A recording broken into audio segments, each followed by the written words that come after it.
Yeah, that'd actually be. Or if you just happen, if you happen to like see her like at sessions, or we'll need, we need you.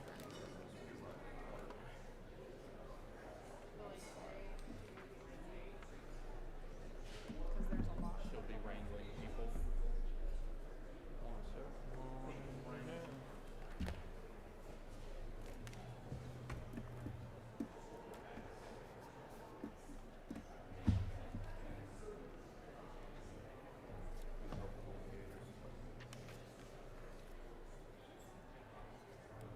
I'm gonna cook. I love Haley.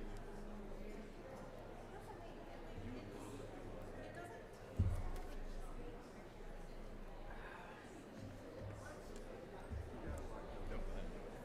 I also ate it like 3 years ago.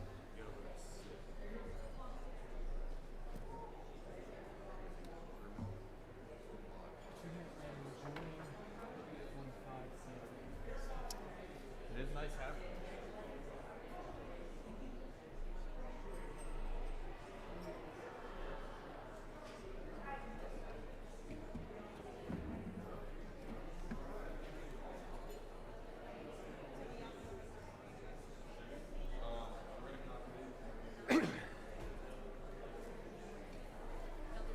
Good morning. So about some of that? Can you go play around? Yeah. You got my text with the LG's office being keep pulling everything. Absolutely. Which is very cool. Yeah. Yeah. We'll figure it out. Recruited Evan and others to help with the microphone. Yes. You cannot have Randall Mangum, Dan Orrock, and Billy Hickman all trying to speak at the same level of microphone. It's not going to work. It's not gonna work. Absolutely. Thank you for doing that. For coordinating that. Whether Dolezal and Evan can do anything about it, Sure. to be To be. This was a good one. Yeah. Tour manager for this town. Yeah. Yeah. Yeah, we were talking about the microphones earlier, and he was asking, so are the Well and the LG Omnis, or yeah, we looked at the dynamic, but Yeah. didn't feel good about it. Yeah. I got some street cred with him as you can speak a little bit of tech, Good for you. just enough to be dangerous. Yeah. And just enough to be dangerous. Is it a manual board or is it digital board? Digital board. Digital sound processor. Like I said, Absolutely. just enough to sort of sound like I know what I'm talking about. If he ever can find is wanting to, even if there's nothing that he can do, but is curious and drops by your office, let me know, and I will come out so he can take a look and see. Let's wait till after we have some resolution to the LG's race on that one. Yes. Could you imagine an LG trying to drive the sound system while presiding? And if anyone would try, All right, so we're gonna have some weird and goofy today. Slow is smooth and smooth is fast. Let's just do everything clean and we'll get through it. All right. Let's get our order check in. First and foremost, do you have a proposed first read? Check. All right. With 2 pages. Yep. 3 pages back here, but I forgot that. You have a house first reader, front and back. First readers from back. All right. Make sure you're keeping them in order. Then next will be a finance report. Yep. Then next will be a rules report. Yep. Then next will be a Slogo general report. Yep. Next, Step no second readers. Correct. No second readers. No second readers. All right. And here's your 3 resolutions. So me. Let's take a look. See here. Farm Bureau. I'm trying to cut them down even more, especially since we're getting busy. Federation. This one you're skipping 2 whole pages. Just cutting out the entire middle section. Okay. Well, they shouldn't make There 4 pages.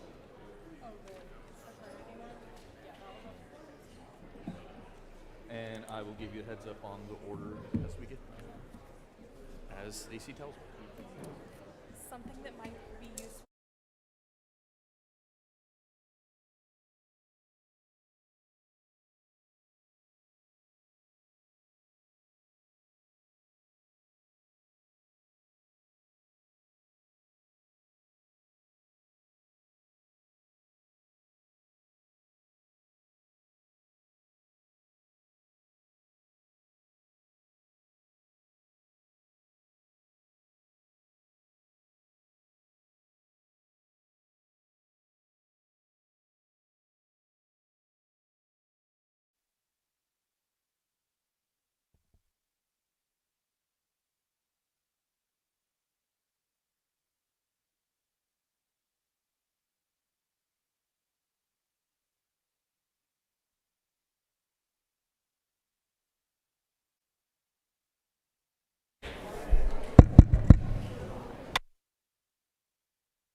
Good morning, good morning.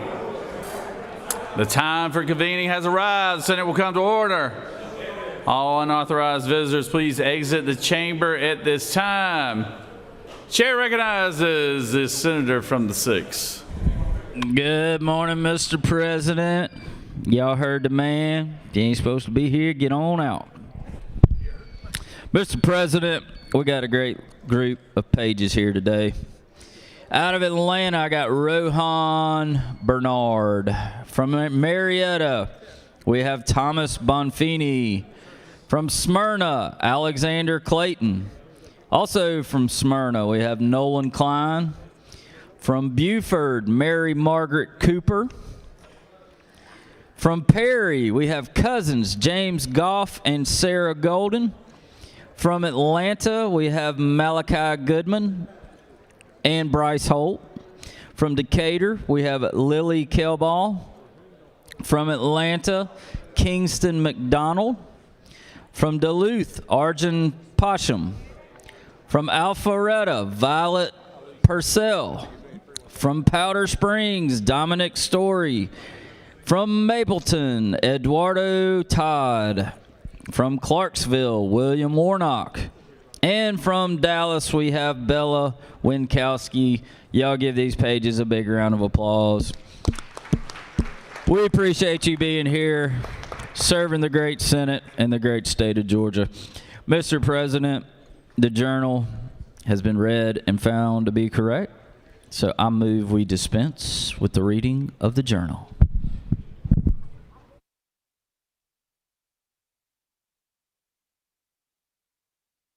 Thank you, Senator. I appreciate that. And we greatly appreciate all the pages that are here today. Thank you so very much for being here, taking time out of y'all's day. Get you a day out of school. Hopefully get you some extra credit with the school that you're coming from. So glad to have you. Is there objection to dispensing of the reading of the journal? Chair hears none. The reading of the journal is dispensed with. Is there objection to the confirmation of the journal? Chair hears none. The journal is confirmed. All senators who have bills and resolutions to introduce, please bring them to the Secretary's desk at this time. First reading and references of Senate bills and resolutions. Secretary? Senate Bill 479 by Senators Kemp of the 38th and others. A bill to be entitled an act to amend Subpart 2 of Part 1 of Article Education. 16. Senate Bill 480 by Senators Albers of the 56th and others. A bill to be entitled an act to amend Article 3 of Chapter 5 of Title 16 of the Official Code of Georgia. Annotated. Judiciary. Senate Bill 481 by Senators Parent of the 44th and others. A bill to be entitled an act to amend Article 7 of Chapter 4 of Title 49 of the Official Code of Georgia. Annotated. Health and Human Services. Senate Bill 482 by Senator Strickland of the 42nd and others. A bill to be entitled an act to amend Chapter 1 of Title 35 of the Official Code Public of Georgia. Safety. Senate Bill 483 by Senators Parent of the 44th and others. A bill to be entitled an act to amend Chapter 1 of Title 35 of the Official Code of Georgia. Annotated. Public Safety. Senate Resolution 729 by Senators Jones II of the 22nd. A resolution commending and honoring former President Barack Obama during Black Rules. History Month. Mr. President, that completes the order.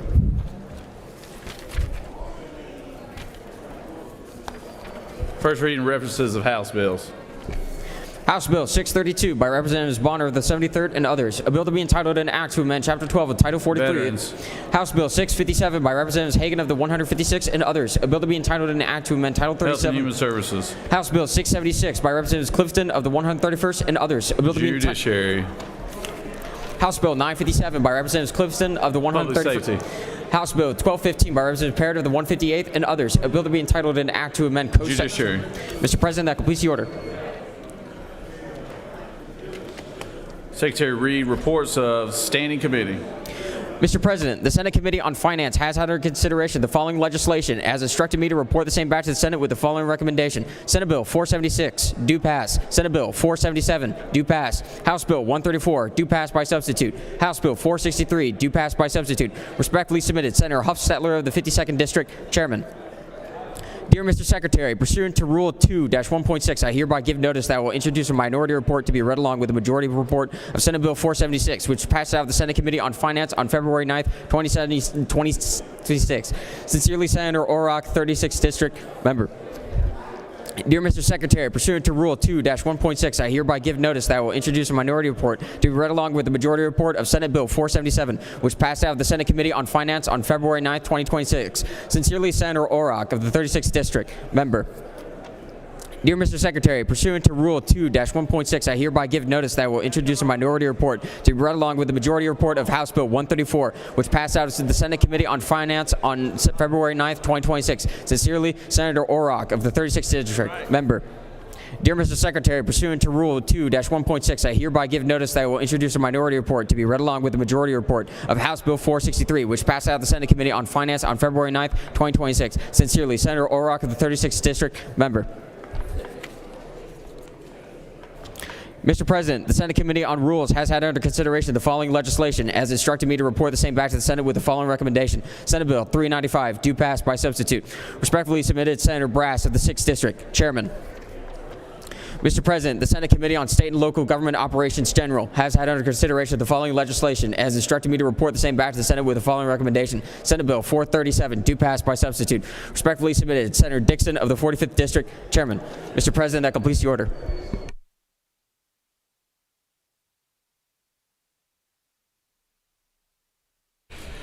It is now time for the morning roll call. Are there any motions to excuse? I recognize a senator from the 33rd for a motion to excuse. Thank you, Mr. President, and good morning, y'all. I ask for unanimous consent to excuse the senators from the 5th and the 7th for business outside the Capitol. All right, 5th and the 7th for business outside the county. Without objection, the senators are excused. Recognize senator from the 31st. Good morning, Mr. President. I ask unanimous consent to excuse the senator from the 56th for business outside the Capitol. Without objection, the senator from the 56th is excused. Recognize the senator from the 22nd. Thank you, Mr. President. Ask for unanimous consent to excuse the senator from the 41st for business outside the Capitol. Without objection, the senator from the 41st is excused. Any more motions to excuse? Secretary will call the roll. Senators, signify your presence by voting the yay switch.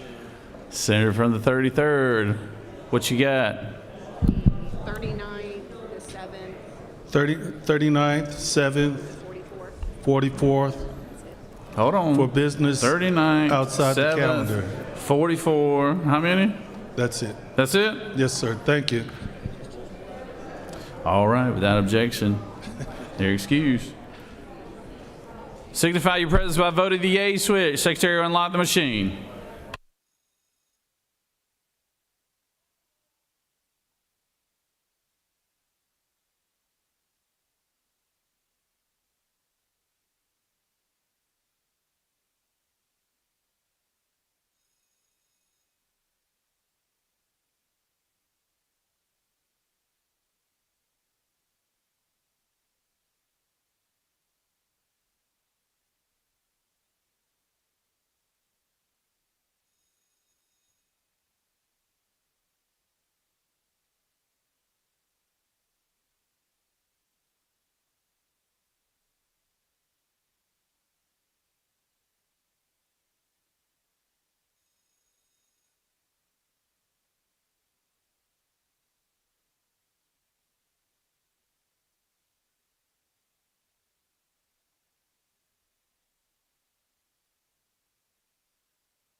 It is now time for our morning devotion. All senators, please cease all conversations, and I would ask that the doorkeepers secure the chamber at this time.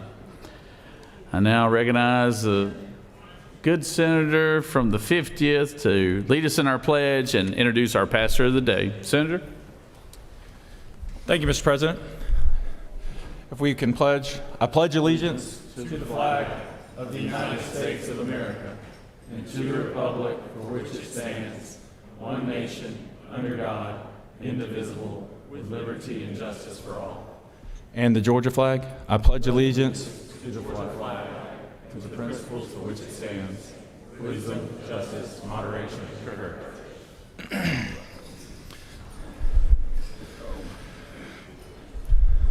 Thank you, Mr. President and members of the Senate. It's an honor today to introduce my pastor, Purpose Church, which is a little church behind the fire station off of Habersham Mills Road in Habersham County.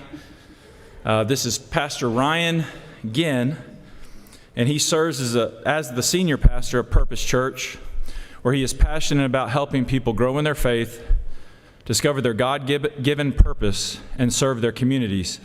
His ministry is centered on sharing biblical truth, strengthening families, and reaching the next generation with hope and encouragement.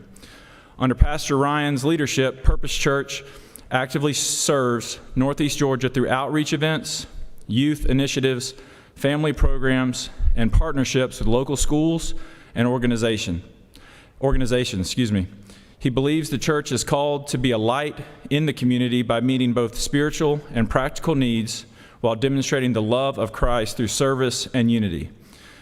Pastor Ryan serves alongside his wife, Kayla, who's here today, in ministry and leadership. Together, they are devoted to investing in families and encouraging people to live lives marked by faith, generosity, prayer, and service to others. He also serves on the Habersham County Boys and Girls Club board, where he helps support programs that provide mentorships, leadership development, and positive opportunities for local youth. Pastor Ryan considers it a sacred honor to pray and encourage leaders who serve the citizens of Georgia, and is committed to promoting unity, wisdom, and godly leadership within the communities he serves. On a personal note, Pastor Ryan came to Habersham County 2 years ago. Him and his family have poured so much into our church, and church membership has grown 10 times since he walked through the door. So it's a treat to hear from him, and I'm honored to introduce Pastor Ryan again.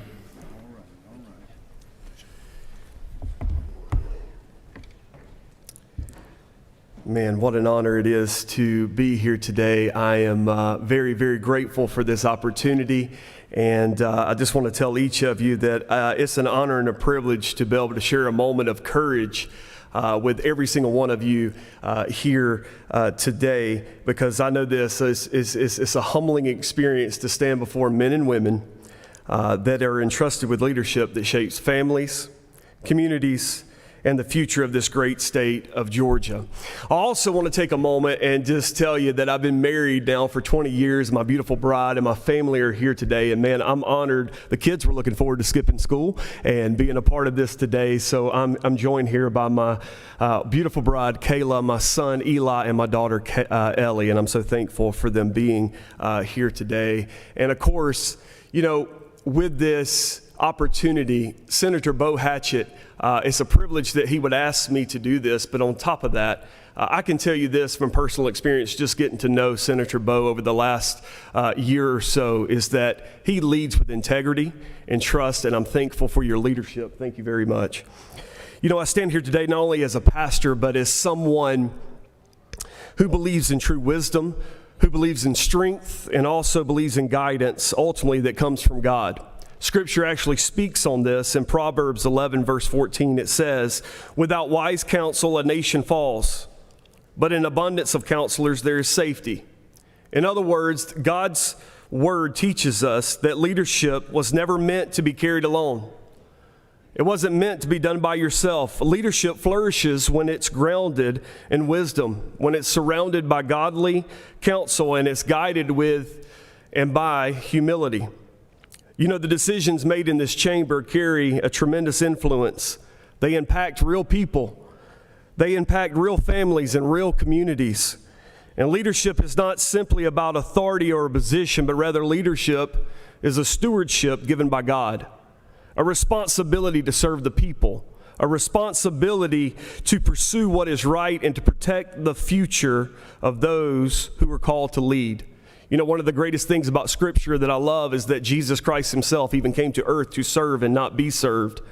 And I'm so thankful for the opportunity to be here today to speak to men and women like yourself that are honored to serve this great state of Georgia. You know, another powerful truth is found in Scripture in Micah chapter 6, verse 8, and it says this: He has shown you what is good, and what does the Lord require of you? He requires you to act justly. He requires you to love mercy and to walk humbly with your God. You know, these are not just leadership suggestions necessarily, but there are spiritual principles that have shaped strong and faithful leadership throughout history. What does it mean to act justly? Well, I can tell you it means seeking what is right according to God's word, to God's standard of truth, a justice that brings truth and protects communities. What does it mean to love mercy? Well, it means to remind us that leadership is not only about laws and policies, but it's also about people being created in the image of God. And behind every decision in life, or should I say in every decision, there is a life that matters to Him. Mercy allows us to lead with strength while also leading with compassion. To walk humbly with God reminds us that no leader carries ultimate wisdom on their own. As a matter of fact, as a child, I've been praying this all my life, and I know many of you in this room, you do this because of the weight that you carry. I pray for wisdom daily. I pray that God gives me wisdom to carry that out and to do the right thing. You know, leadership often carries a weight that very few people see. Public service, it requires sacrifice, long hours, difficult decisions, and even conversations. And in those moments, human strength that can't be done alone. And that's where we lean on a scripture that you probably heard majority of your life in any church service or any Bible that you've read, is Isaiah chapter 40, verse 31, that those who hope in the Lord will renew their strength. They will soar on wings like eagles. They will run and not grow weary, and they will walk and not faint. That promise reminds us that as leaders, we seek God, and if we do, He provides clarity, He provides strength, but senators, He also provides endurance. My encouragement today is simply this: lead with integrity, because God sees both public decisions, but He also sees our private character. Serve people faithfully, because leadership is a calling to care for other people. Seek God's wisdom before making decisions that affect the lives of so many, and remember that leadership has the power to reflect God's word, but also God's justice, compassion, and truth to the people you serve. Your service matters. Your leadership matters. And the influence you carry gives the opportunity to impact the lives of so many that reach far beyond this chamber. Thank you for all that you do. I sincerely mean that. Thank you for what you do for the state. We absolutely are a part of one of the greatest states in this nation, and I'm so thankful. Let us pray. Heavenly Father, we thank you for this day and for this opportunity together in this place of leadership and responsibility. And we thank you for every individual here and for the calling you have placed on their lives to serve the people of Georgia. Lord, we ask that you grant them wisdom as they make decisions that affect their cities, their towns, and families across this state, and give them clarity in moments of complexity, unity in times of disagreement, and also peace when the weight of responsibility feels heavy. Strengthen them with leadership that feels at times demanding, but also encourage them when the progress feels slow. Surround them with wise counsel, sound judgment, and hearts to be committed to what is right. And Lord, guide this legislative body to make the decisions that promote justice, compassion, and the well-being of all the people throughout this state of Georgia. We thank you for your presence, your guidance, and your grace. It's in your precious name we pray. Amen.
All right, we have our doctor of the day, and as always, we appreciate our doctors coming here and donating their time and efforts to come to the Capitol and provide their services for us if needed. So with that, I will call on the senator from the 7th to introduce our doctor of the day.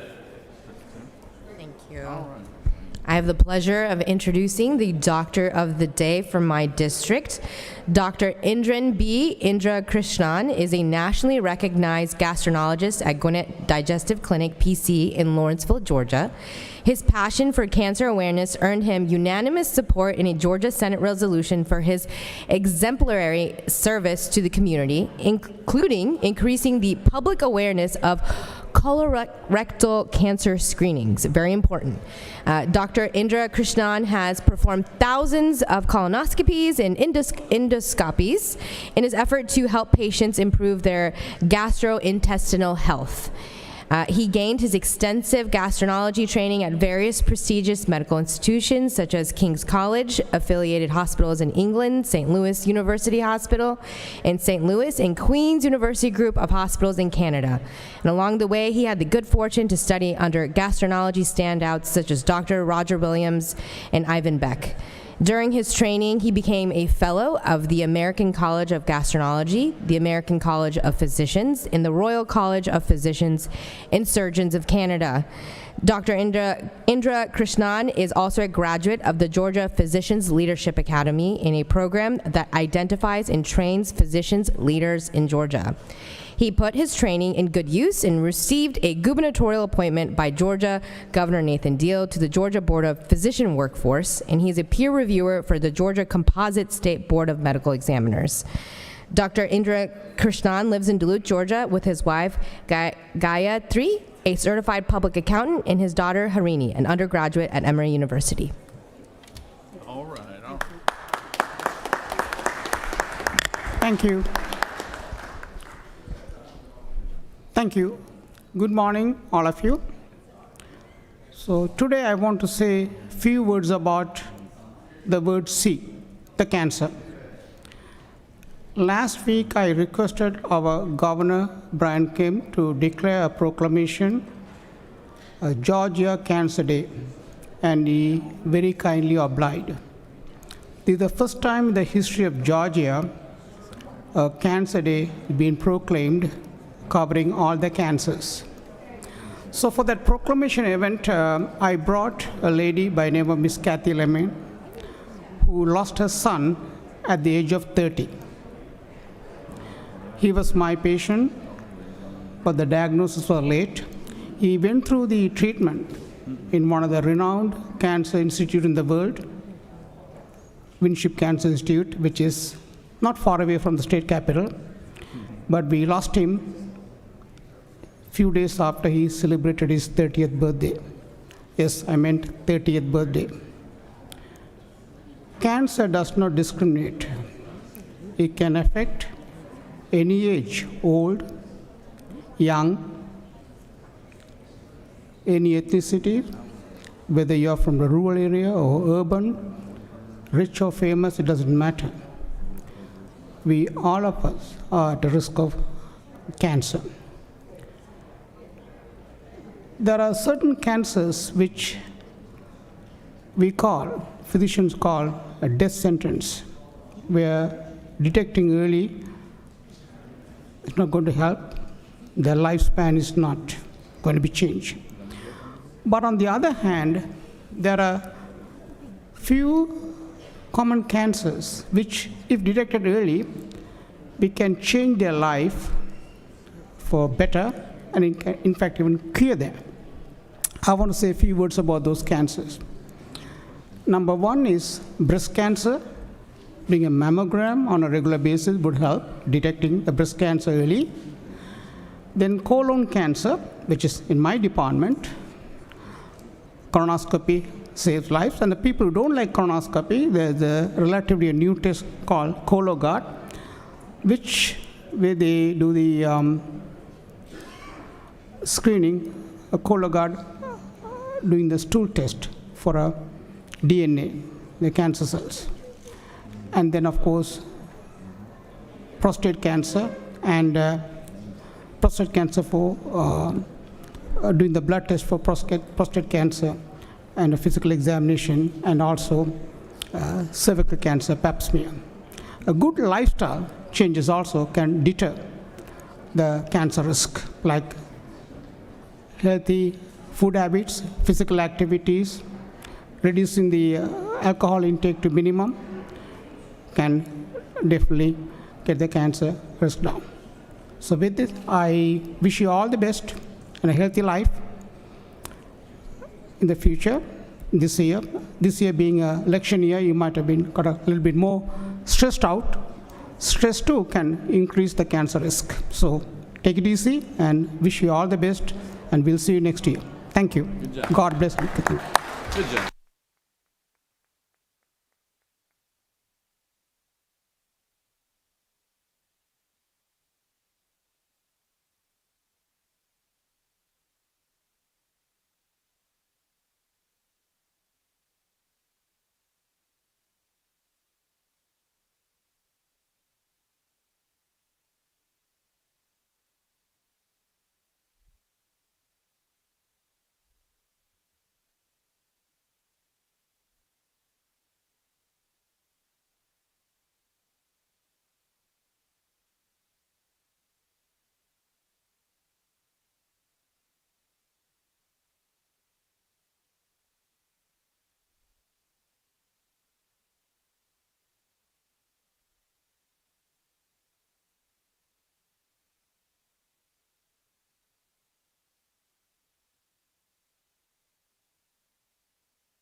We have some very special guests here today. We've got our friends from the State of Georgia Farm Bureau is here today, and they're well represented out in the hallways. We have their leadership team behind us, and we got a special presentation for them here today. Secretary, read the caption.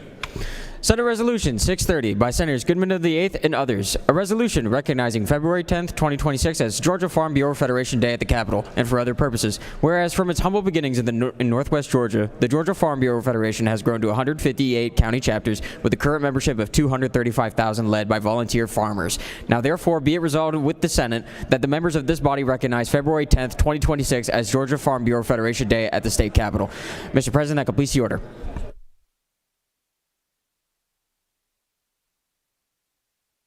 Is there objection to the adoption of resolution? Chair hears none, and the resolution is adopted. I would like to call upon the good senator from Coxdale, Georgia, from the 8th district of this great state of Georgia, the Ag Chairman himself, Mr. Russ Goodman. Come on up here. Well, thank you, Mr. President. It's an honor to be here today with my friends from Farm Bureau. Of course, Farm Bureau, 230-something thousand families across this state are members of Farm Bureau, which, if you look at that, it's probably close to 1 million people. 1 in 10 Georgians probably close to that number. And so I appreciate all the work that they do on behalf of our state's #1 industry. I'm actually on the board of our local Farm Bureau. I made a mistake one time, Mr. Tom, and missed a meeting, and when I came back, they had made me president of the county Farm Bureau. So you learn that lesson pretty quick. But anyway, thank you for everything we do. Also have my very good friend and constituent Daniel Johnson back here, who is I'm sorry that you don't have a better senator, Daniel, but we also have Mr. Ralph Caldwell here, and so thank y'all for being here. Thank you for everything you do to advocate on behalf of our state's farm families, and I'm going to turn it over to a dear friend to all of us, a dear friend to all the farmers in this state. Of course, his lovely wife, his better half, Miss Jane, is here. They've been married for 44 years, and they actually met at a Farm Bureau meeting. But Mr. Tom is a great American, and if y'all will, give him a warm welcome.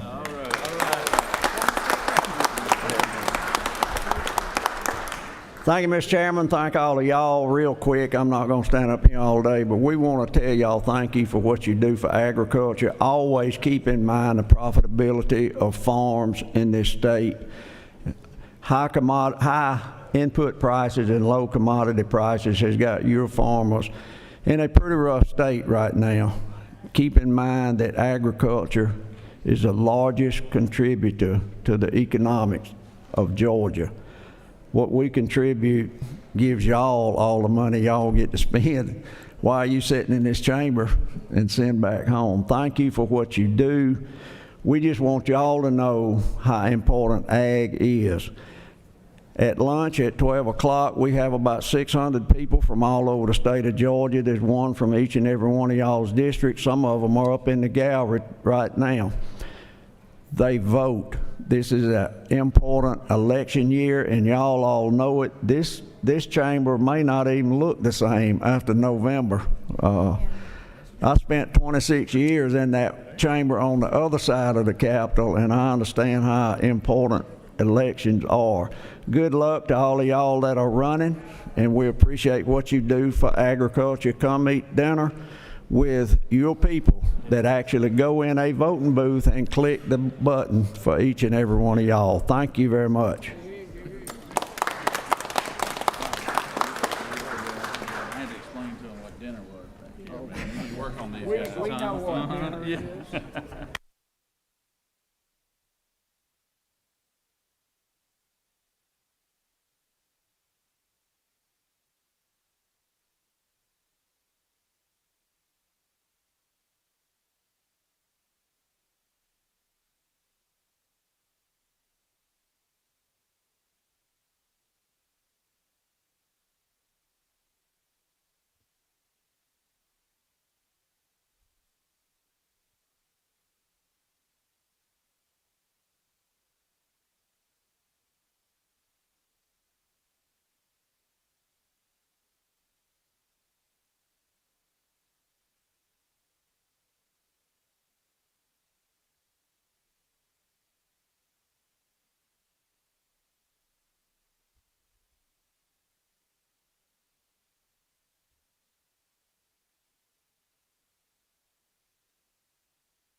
We have some more guests here that we would like to recognize. Secretary, read the caption. Senate Resolution 660 by Senators Jackson to the 41st and others. A resolution recognizing February 10th, 2026 as Interfaith Children Movement Day at the Capitol and for other purposes. Whereas rooted in faith values and guided by principles of equity, justice, and human dignity, ICM works to ensure that all children in Georgia, regardless of income, race, geography, or background, have access to opportunity, stability, and well-being. And whereas ICM engages in legislative advocacy, policy analysis, coalition building, and civic engagement to address structural barriers impacting children and families. Now therefore be it resolved by the Senate that the members of this body recognize February 10th, 2026 as Interfaith Children's Movement Day at the Capitol. Mr. President, that completes the order. Is there objection to the adoption of the resolution? Chair hears none, and the resolution is adopted. Recognize the senator from the 22nd, the minority leader. Thank you, Mr. President. I rise today on behalf of Senator Kim Jackson, recognizing February 11, 2025 as the 14th annual day at the state capitol for the Interfaith Children's Movement. Since 2001, the Interfaith Children's Movement has brought together people of faith from across our state. Since 2001, the Interfaith Children's Movement has brought together people of faith from across our state to advance policies to improve child well-being, promote justice, and expand opportunity for Georgia's children. Their work has helped move real protections forward, from access to health care, meaningful juvenile justice reforms, and has strengthened collaboration between community leaders, advocates, and policymakers. Quite frankly, colleagues, this is the type of organization that represents the kind of steady, service-driven leadership our children and families need. And today, to actually say a few words, is the executive director of the Interfaith Children's Movement, Reverend Cassandra Henderson. And she has actually brought students here with her today, and I believe there are over 200 students with us, and some are in the gallery. Could we please give a warm welcome to our students in the gallery, and please stand, of the Interfaith Children's Movement. Thank you. Reverend Henderson. All right, Reverend. Good morning, friends. Mr. President, Minority Leader Jones, members of this esteemed body, we are so grateful for the recognition of our movement and the work of our movement that is grounded and rooted in a simple truth, that how we treat children tells the story of who we are and who we are becoming. For 25 years, our movement has been telling a great story about children in our state. But this story gets deeper and grows very strong if we work together. Georgia has become known as a great place to do business, and we believe that Georgia can also become known as being a great place to raise a family. But we must work together in order to make that happen. Right now, when people are in need, they come to two institutions first, to the government and to communities of faith. Now, I understand that we have stipulations that keep our work divided, but that is about proselytizing, not healthy partnership. And if we can work together, rather than dividing across our political lines and our religious lines, if we can find one piece of common ground and have that ground be child well-being, whether you add your pinky toe or your heel or your whole foot, if we can find common ground to stand on, we can make our state the kind of state where all children thrive. We thank you again for this honor, for this recognition, and we invite you to be a part of the great story that we are hoping to tell together, the story that makes Georgia a great place to raise families and to raise children. Thank you again. All right, good job, good job.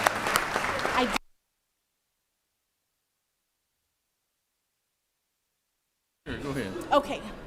One more side note. I have 4 friends down here with me, and I wanted to just shout them out. Madison Drew is a senior at North Cobb High School. We have Aya Kafid, who is a student at the Muhammad Schools of Atlanta.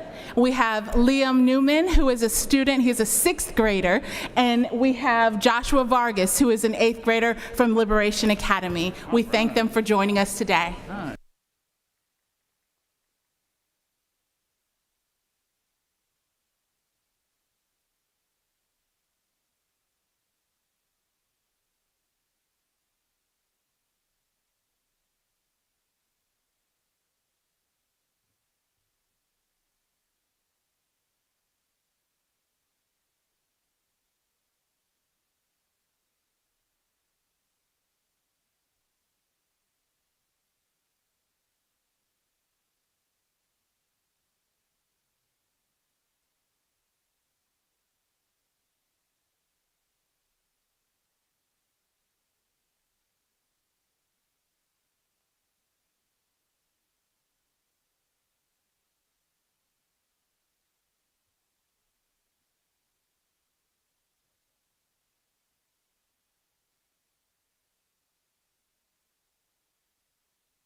We have some more special guests here today. Secretary, read the caption.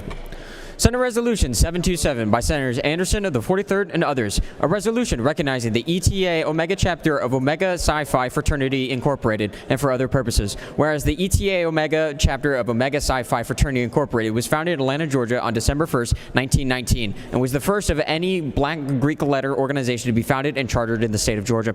And whereas ETA Omega was comprised of brothers upholding the principles of Omega at Atlanta University, Clark University, Morehouse College, Gammon Theological Seminary, and college graduates in the Atlanta area. Now therefore be it resolved by the Senate that the members of this body recognize the ETA Omega chapter of Omega Psi Phi Fraternity Incorporated, commend the chapter's long history of public service, and extend best wishes for the organization's continued success. Mr. President, that completes the order.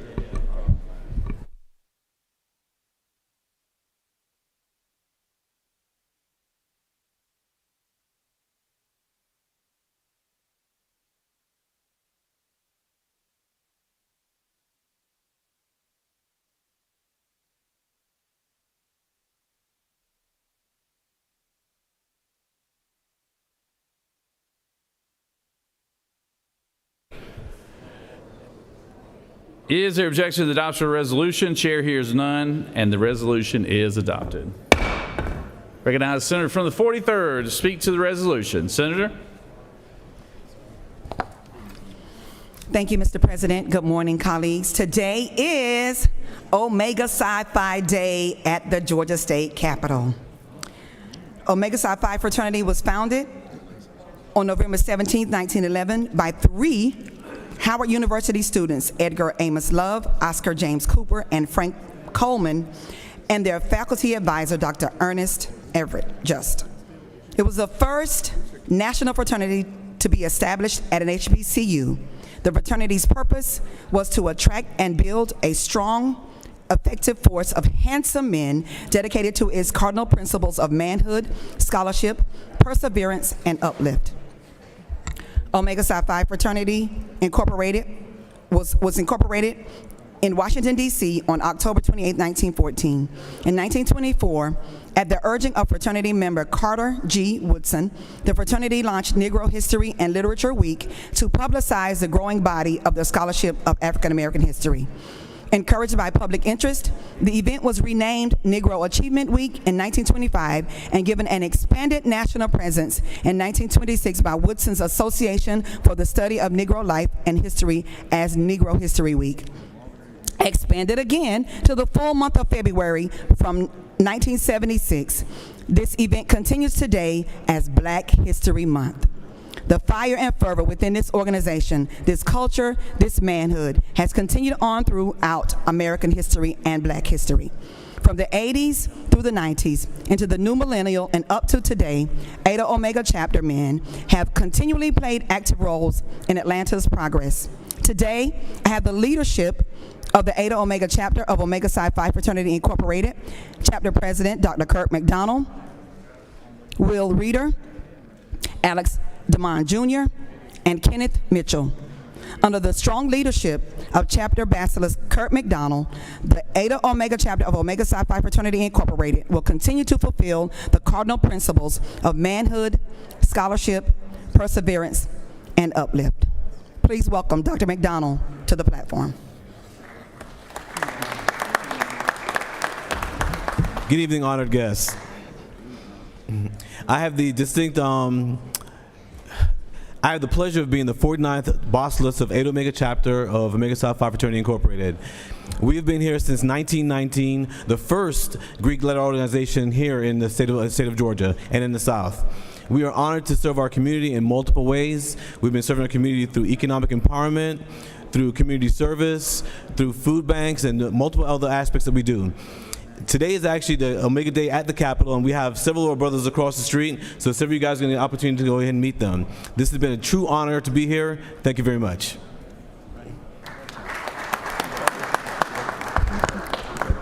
Additionally, I have to give a acknowledgement to Trooper Burgess, who serves at our welcome desk. He's a member of Omega Psi Phi Fraternity Incorporated, so if you see him, speak to Trooper Burgess and congratulate him. All right. Thank you. It's nice to meet you. All right, good. Let's get a picture. Yeah, glad to have y'all.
Are there any unanimous consents?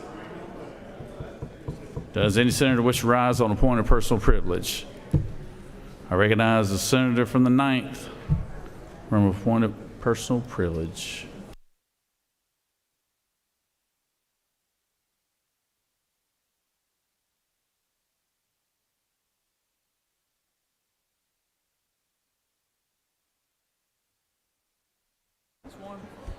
It was so good, I forgot to come up here yesterday and say my words. No, I was busy. Thank you, Mr. President. And I want to thank you all for the wonderful birthday wishes yesterday. I had a fantastic day. So I rise today in honor of Black History Month. And it is my honor to do a personal point of privilege for Harriet Tubman. Harriet Tubman was born into a system that treated human beings as property and called that injustice legal. Through the Fugitive Slave Act, the federal government empowered slave catchers to hunt down Black people and return them to bondage. Harriet Tubman rejected the legitimacy of that system outright. She did not wait for permission to do what was right.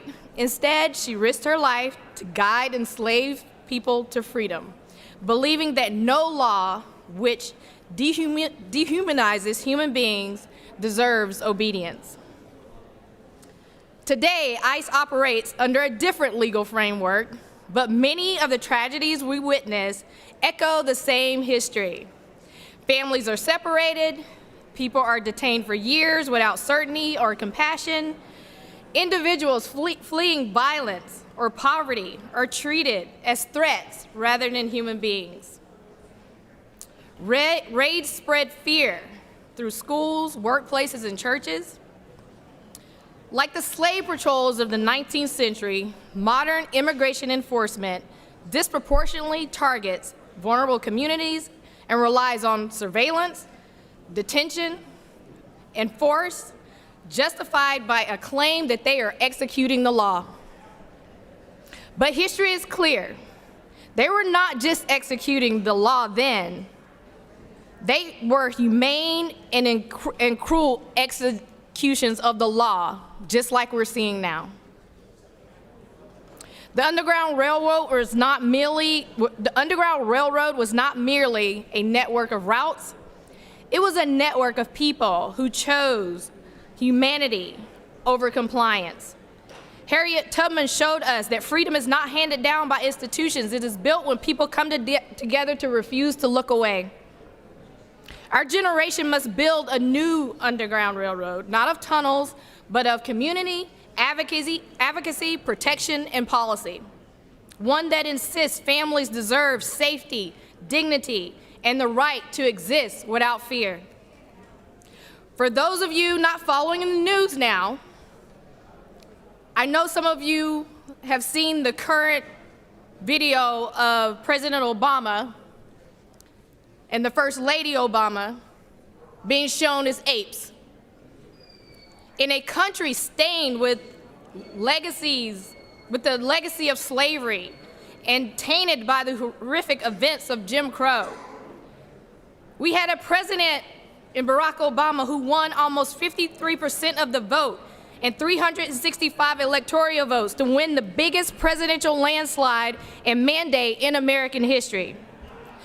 President Obama stands as one of the most influential Americans in U.S. history, yet during Black History Month, when this full body cannot even honor and defend his legacy because they have deemed it too controversial. Is it so hard to denounce blatant racism? We have a resolution, SR 729. I do hope it receives a hearing and passes out committee for a vote.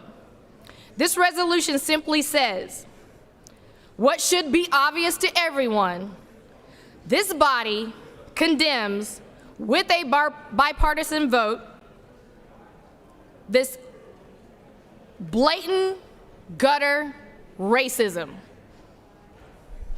by an administration that has shown us many times that they are okay with racism. And we have many in this body that still support this administration. During Black History Month, we celebrate not only where we come from, but we need to commit ourselves to where we need to go. Harriet Tubman, I'm gonna bring this back. Harriet Tubman showed us the way. She pushed against cruelty. She pushed back against inhumanity and found a way to help those who were most vulnerable and who needed it. Now, it is our responsibility today to continue the spirit of her legacy and keep walking together as a community. Thank you, Mr. President. I yield the well.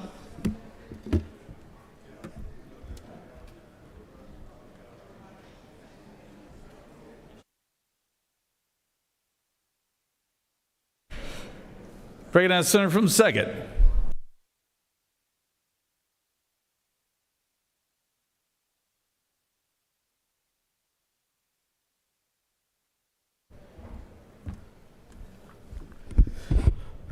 Thank you, Mr. President.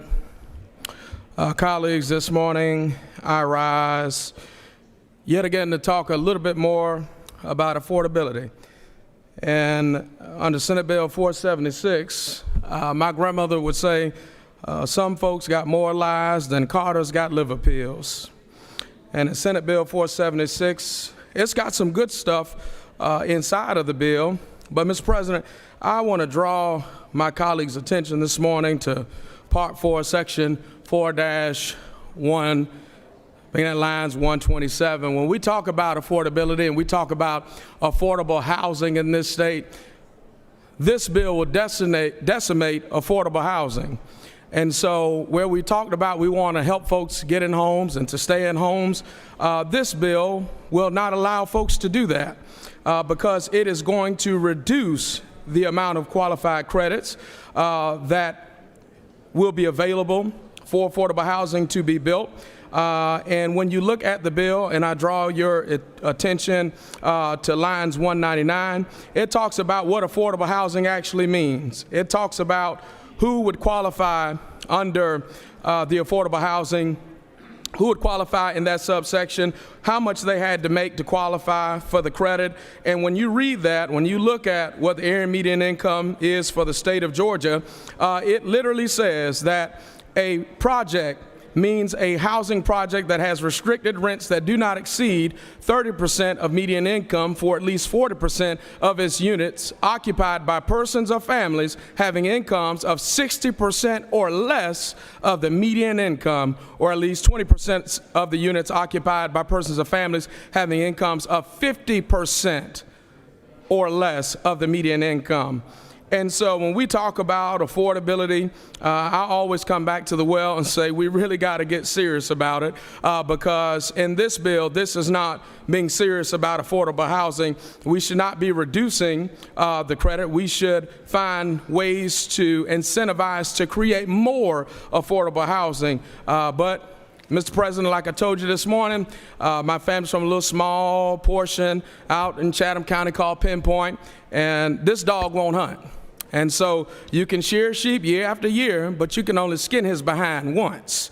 And this bill will skin affordable housing. And with that, Mr. President, I yield the well.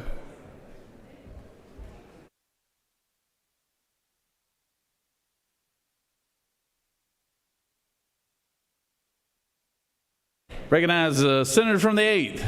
I believe he has some special guests here on the floor.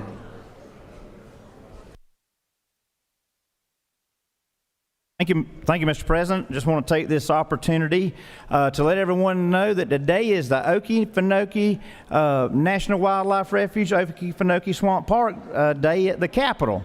And so we have some special guests. We have two very special guests over there with our alligators. We got Bog and Forrest. So we really appreciate Bog and Forrest being here. I also want to recognize Kim Bednarik and Michael Lusk and Philip Saucy and Veronica Kelly and Miss Katie and Miss Jolie. Thank you all for being here. That's down in my district. It's a great asset to this state. 407,000 acres. You could put 4.5 Atlantas into the swamp park. They have over 400,000 visitors a year, and it is the largest national wildlife refuge east of the Mississippi. It is truly a treasure that we have it in our state, and honored to be able to represent y'all, and thank you for everything you do, not only on behalf of the swamp, but on what that means for tourism for South Georgia and our entire state. So, Mr. President, thank you for allowing me the opportunity. Thank y'all for being here, and with that, I'll yield the well.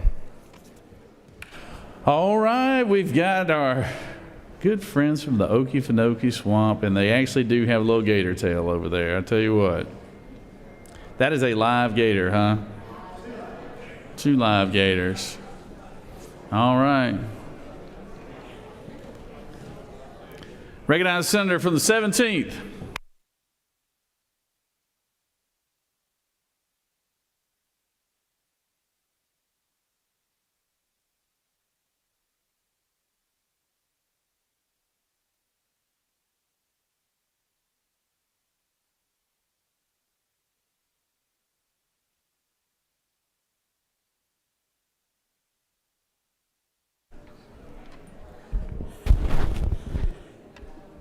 Thank you very much, Mr. President.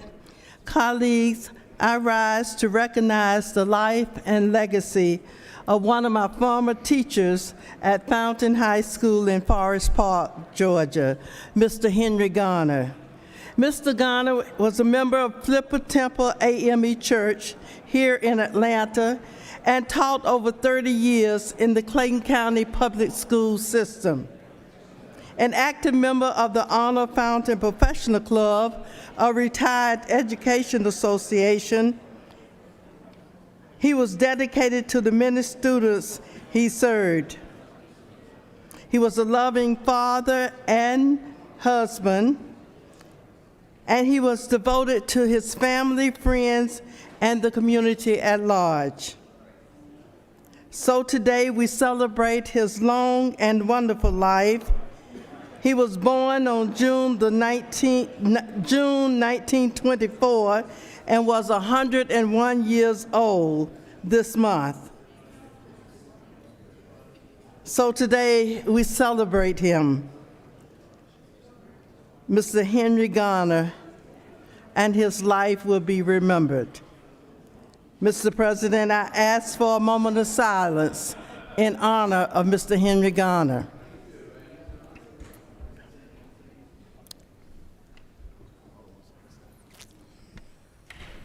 Sorry about that, Senator. Senators ask that this body rises for a moment of silence.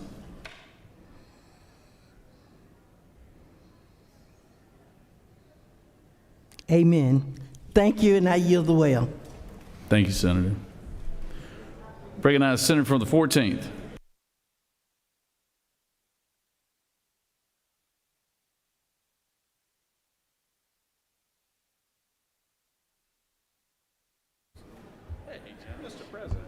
I'm well. Thank you, Mr. President. We've been talking a little bit as a country about being neighbors recently. I would humbly submit the Super Bowl ends up being a little bit of a cultural forum in which we can discuss the issues of the day. And there was a really pleasant, nice ad about being neighbors. And everybody has a cell phone. Everybody gets information on demand, usually the information you want to hear. And sometimes that information says you're great and the people who are not like you are not as great as you are. And then that information polarizes us and divides us. I'm not telling you anything you don't already know. But we live in a time where neighborliness is a little bit under threat, a lot under threat. And there's a distrust of government that has been sowed, that we have been experiencing for decades now, this idea of making government smaller because government's not doing what we want it to do, et cetera, and wouldn't it be great if government just got out of our way? That sounds like a good idea to anybody who is not aware of what government does for us. And maybe it takes something like health care falling out from underneath us, the enhanced subsidies in D.C. that were not extended, or maybe it takes deployments of armed federal troops for us to start realizing that our neighborliness is under threat and that our government is not reflecting a commitment for us to live as neighbors. This may sound like a dramatic frame for an income tax conversation, but it is not. The income tax is half the budget. And if you eliminate half the budget, you got to replace it somehow unless your intention is actually to destroy government. What people need to know who are watching the tax conversation is affordability is a buzzword, rising costs is buzzwords. There are politicians who would like to respond to the moment that we're in by just using more buzzwords as solutions, like tax cuts. Wouldn't it be great if we could just cut taxes and solve the affordability problem? The problem is, we know who's paying the taxes. It's not the low end of the income spectrum that would maybe see a $20 or $200 rebate if the income tax were fully repealed. The people who are really benefiting from this are the very high income earners, above hundreds of thousands of dollars per year, who would see an income tax rebate of $20,000 on average each per year if the income tax were fully repealed. Who's ever flown on a plane? It's still green. Who's flown on a plane before? Anybody in here flown on a plane? Anybody ever had somebody in front of you on a plane lean back the seat and then your knees get hit, or you can't eat, or you can't use a laptop? And you get really mad because the person in front of you is leaning back their seat? Most people in that situation get mad at the person in front of them. But who should they be mad at? They should be mad at the airline for not allowing extra space in the seat, for building the plane in such a way that we're all crammed in there like sardines. The airline would love for people who are sitting back to back to get mad at each other instead of getting mad at the level of service that's being provided. And the same thing is true when it comes to neighborliness and our government and the way we use taxes. Senate Republicans would love for you to get mad at your neighbor who is not working hard enough or paying enough taxes, so that when they cast distrust on government, you don't blink because you think to yourself, it's my neighbor's fault or it's the government's fault. The reality is that income tax repeal is just a sales tax hike, and it is a scam designed to make you distrust your neighbor and distrust your government. Because it doesn't become obvious until your health care subsidies fall completely away or your housing is completely unaffordable and the government's doing nothing about it, it doesn't become obvious until those moments how important government actually is. So the warning to voters paying attention to this income tax debate is, in 2026, Republicans are going to tell you that repealing income tax is a way for you to save $200 or $20.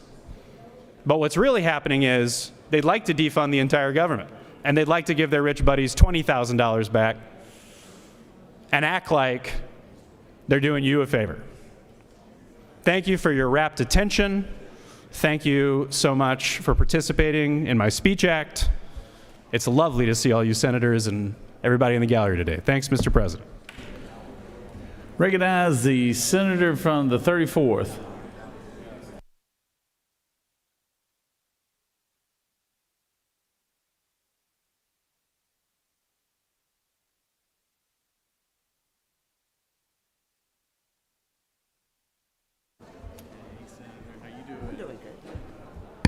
Thank you, Mr. President.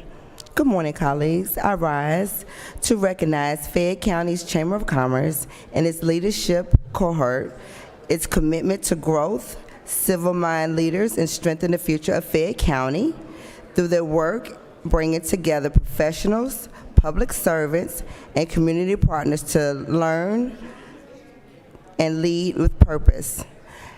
Oh, there they are. Hello, Fayette County. I just wanted to recognize you all. Thank you, colleagues.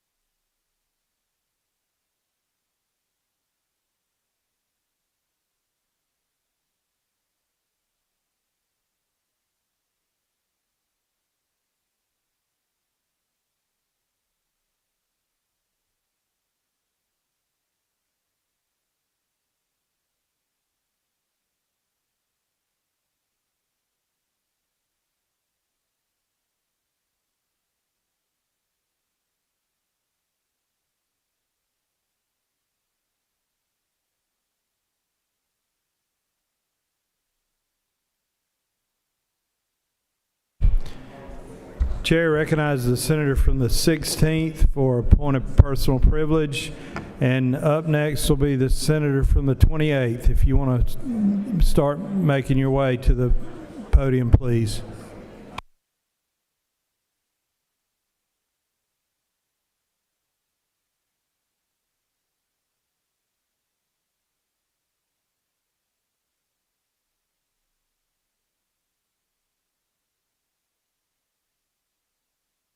All right, Chair will recognize the senator from the 43rd for a point of personal privilege. And if the doorkeepers would please help the senator from the 28th make her way to the front.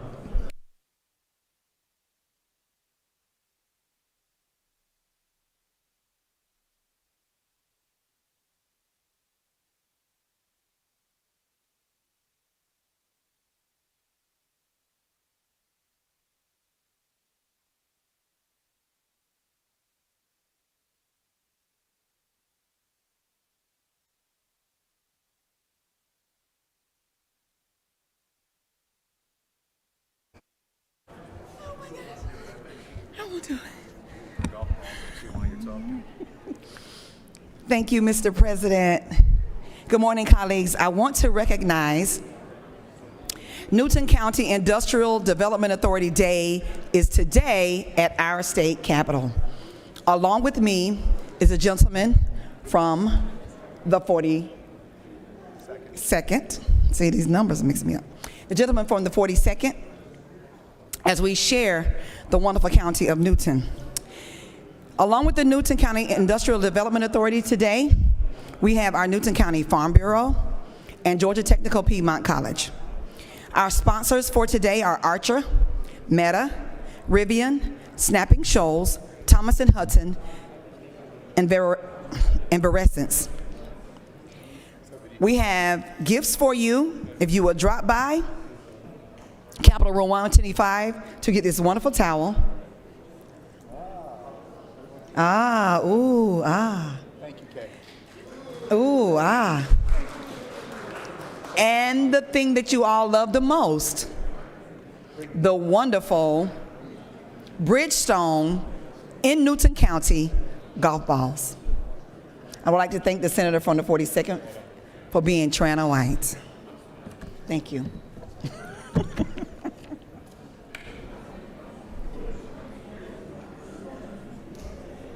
Chair recognizes the senator from the 28th. Are you going to speak from your desk?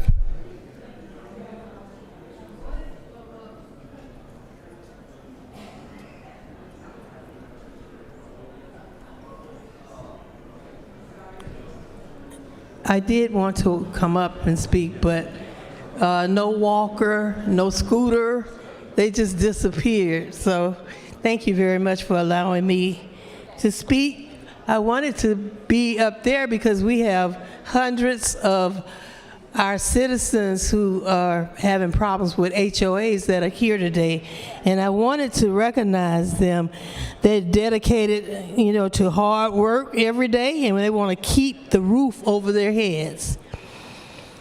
Housing represents basic dignity and scrutiny for families, seniors, veterans, and working people who often risk losing everything because of policies that lack fairness and compassion, namely the predatory HOAs and COAs and PPAs. Yes, I said predatory because they are working to foreclose on people, especially those who have already paid for their houses, because they get much more. And as we did our research, we realized that most of the people that are going on the courthouse steps and purchasing these HOA homes are corporate or international. They have never even been in this state of Georgia. They've never been in that neighborhood, and they have nobody in that neighborhood. They have a management company that they're working with, so they find this out. We need to do something on so many different issues, and there are many bills now that many of the senators in this room and over in the House have introduced to stop the foreclosure on people's American dream, their home. And we want to also make HOAs accountable. And it's no regulations on them. It's nothing but the covenant that people have to sign when they're closing for that property. They sign it, and most of them don't even know what it is or why they're doing it. They're just told they have to do it to buy that house. So it's it's my responsibility as a legislator to hear them. We've had 5 hearings already. The first one we had standing room only, and we had to reschedule. And each time we had to have people in the hallways looking at what we were doing inside because the fire marshals would not allow anybody else in those rooms. In other words, it's not just my constituents, it's all of our constituents. We found out it's not this neighborhood or that. It's happening all over in all 159 counties. Please, please help us on this. And I'd like to recognize if we still have people, some people up in the gallery that are here today. So please stand. And they're over in the house in the gallery. Please give them a round of applause because they took time off today. Thank you for taking time off and coming and staying with us, and come down and call some of your legislators out and talk to them personally because they would love to hear just exactly what's happening in their communities. So by encouraging all of the legislators on the House and Senate side to take another look at what's going on, because housing stability strengthens communities, and strong communities strengthen Georgia. So on this HOA Day, let us recommit ourselves to justice for every homeowner and tenant in our state. Thank you for listening and knowing that it is a horrible situation going on, and we must do what we can to stop it. Pass these bills. Thank you. Thank you, people, for coming today. Chair recognizes the senator from the 25th for a point of personal privilege.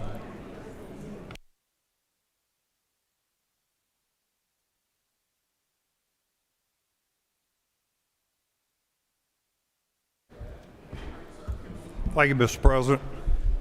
It gives me great honor to come and recognize the Logger of the Year, who happens to be from Butts County. If you want to know what real work is in the state of Georgia or anywhere, you talk to a logger. Mr. Cornelius Toby McDowell is over here on the wall. I'd like to invite any of you to come over and speak to him, shake his hand, thank him for the hard work. Timber industry is a big industry in Georgia, as we all know, and what he does every day is putting his life on the line and out there working hard to make a living and to promote the great state of Georgia. If y'all would come over, and I have a resolution and recognizing him as the Logger of the Year. I have Senator Lee Anderson over with him. Senator Anderson introduced the Logger of the Year last year. So thank you again. If I could get him a warm round of applause, please. Thank you.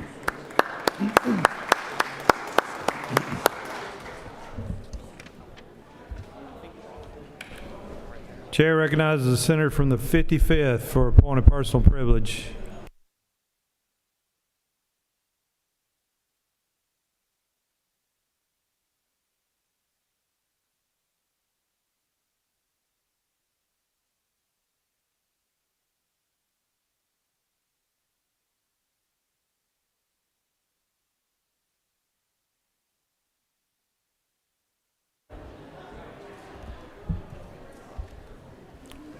Mr. President, I rise to recognize Black history as it unfolds even before our eyes today. In 1895, the Atlanta Compromise, known as the Accommodationists or Accommodation, was a proposal set forth right up the street in Piedmont Park. An African-American leader, Booker T. Washington, in a speech he gave at the Cotton States and International Exposition, he urged Black Southerners to accept segregation and temporarily refrain from campaigning for equal rights, including the right to vote. In return, he advocated that Black people receive basic legal protections, access to property ownership, employment opportunities, and vocational industrial education. Upon the speech's conclusion, the white attendees gave Washington a standing ovation. Why? Because at this time, there was a backlash of what was called Reconstruction. There was an attempt to give the formerly enslaved Black Americans an opportunity to fully participate in the American dream. But that dream was cut short as people began to dehumanize African Americans, to have mass violence, to have lynchings, and to have all types of injustices in play put upon those of color. I say this because it took almost from that time, 1895, all the way to 1954, we had a policy called separate but equal. And it took a guy by the name of Thurgood Marshall, who was an African-American civil rights lawyer and jurist who served as an Associate Justice of the Supreme Court of the United States from 1967 to 1951. He, along with Charles Hamilton Houston, formulated a strategy to use sociological data to show how unequal separate but equal was. And it emanated right here in Georgia. And it took all the way from the former century to 1954 for this country to say, wait, it is unequal. And I say that because we are now trying to expose those same conditions that existed in 1895, where we had persons standing up to say, we will retreat if you just treat us more humanely. And I stand because there was an inhumane act done just this past week when the leader of our country stated and depicted the first African American president and the first African American first lady as apes. And that's what was going on in 1895. And that is what was supposedly peace. And that peace was a false peace, a false justice, because it allowed people to be violently destroyed because they were treated as inhumane. And when we can see our brothers and sisters as less than human, when we don't stand up and condemn when someone will call someone an ape, being the first African American president, then we are complicit when we don't speak up. And that's why I'm calling for all of my colleagues to sign off and condemn the racist depiction of our first president, our first lady, as an ape. I'm asking you to do this because if you don't condemn it, you are complicit in it. If you don't condemn it, you are saying that you agree with dehumanization of others. You are agreeing that Atlanta is not a city too great to hate. You are saying that you will agree that you can dehumanize as the slaves were. The slaves were dehumanized to live in slave quarters, to now allow adequate and affordable housing. The slaves were dehumanized and not given health care, expansion of Medicaid, take away health care. More than 200,000 Georgians losing health care right now. When you dehumanize people, you can justify not educating them. You can say it's against the law to educate a slave, and it's against the law to educate our great people of Georgia when we take away the educational opportunities. Join me in condemning those acts of dehumanization. Thank you, and I yield the well.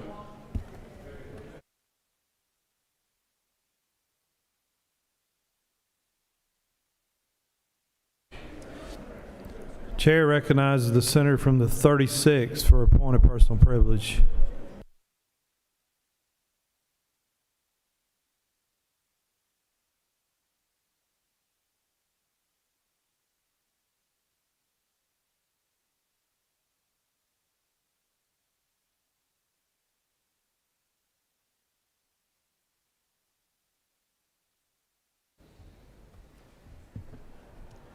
Thank you, Mr. President. Colleagues, it's a busy day down here at the state capitol, but it was really busy yesterday when we saw a bill get filed on Friday, posted at midnight, 2 bills, and then taken up on Monday morning, first reader, and lo and behold, by that afternoon, yesterday afternoon at 3 o'clock, we were in there being asked to vote on this bill. That's a real speed-o-rama. And I've been down here long enough to know when something has wings on it like that, honey, you better bring it back down to earth and get very real about what's in that bill. And in this case, what's in the 2 bills that makes wonderful, grandiose promises to Georgians, but I'm afraid close scrutiny tells another story. It's typical in election years for wonderful bills to be rolled out that just sound like it's going to be manna from heaven every time you turn around. But when you take a closer look, I will say to you that this legislation dealing with our income tax structure, I will assert it blows a $6 billion hole in our state budget. And even with the effort to repeal every tax credit, that only gets us to $3 billion. So there's still a $3 billion hole in the budget. And so that means if you do the basic math, we have to either find new revenue or make massive cuts or look for something else to tax. What would that be? Well, I'll tell you, in Texas and Florida and Tennessee, it's a consumer tax. It's a sales tax, which disadvantages middle and low-income households. Why is that?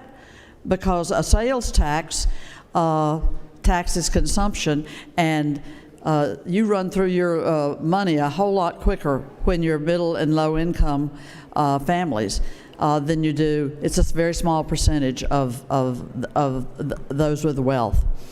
So it's a regressive tax policy. And when you look at these sales taxes that are, I think, inevitable, and we've seen it in other states, I think there are only 9 states that have done any version of this out of the 50 states. But we could see Georgians paying 12 to 15% on consumer purchases in sales tax. And so when you say it cuts taxes, not raises tax, it's like, well, wait just a minute. If you see groceries, school supplies, clothes, prescription drugs, business purchases, purchasing services from an attorney or a tax advisor, et cetera, all those sorts of professional fees, you wind up with the promise of money coming in your front pocket but being taken out of your back pocket. Hello? And that sometimes you call that play money coming into the front pocket, while the real money is being pulled out of the back pocket.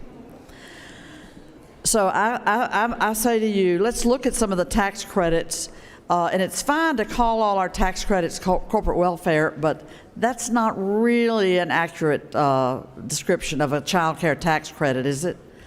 Many Georgians are now spending a third of their income on child care. It will be more expensive. Affordable housing tax credit. Boy, let's look at this one. We're facing a housing crisis in this state. Nobody will dispute you on that. But guess what? It gets worse when you reduce by half the affordable housing tax credit. Rural doctors, rural hospitals, rural jobs. We didn't expand Medicaid, so then we're stripping away support that we gave doctors and hospitals in our most vulnerable areas that are underserved with medical professionals and medical institutions. So I say to you, buyer beware. Buyer beware. Look at the details, not at the big promises that are being made. We would be torching our state budget and our state's economy were we to go down this path in the real world. Buyer beware.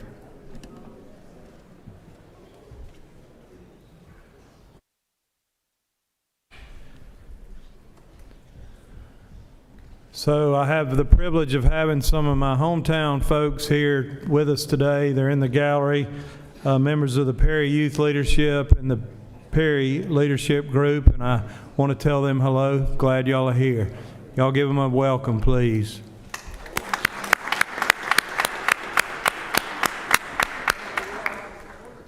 And now I'll recognize the senator from the 19th for a point of personal privilege.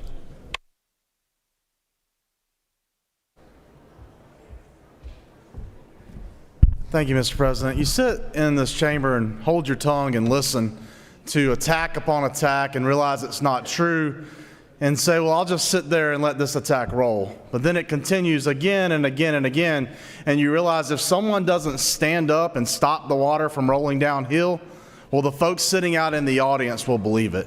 And that's exactly what happened here today.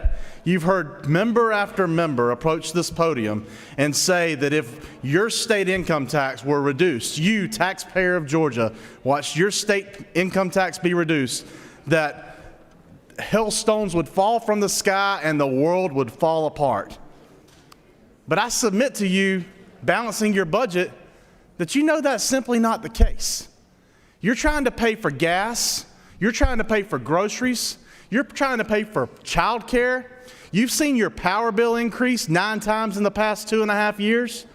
You've been told that the emperor was wearing clothes and things were getting better, but they weren't. And the folks who walked up here to this podium told you if somebody were to make it better, oh no, hailstones will fall from the sky. That is simply not the case. One of our Senate colleagues was correct. A bill went through this chamber or through the Senate very, very swiftly this weekend.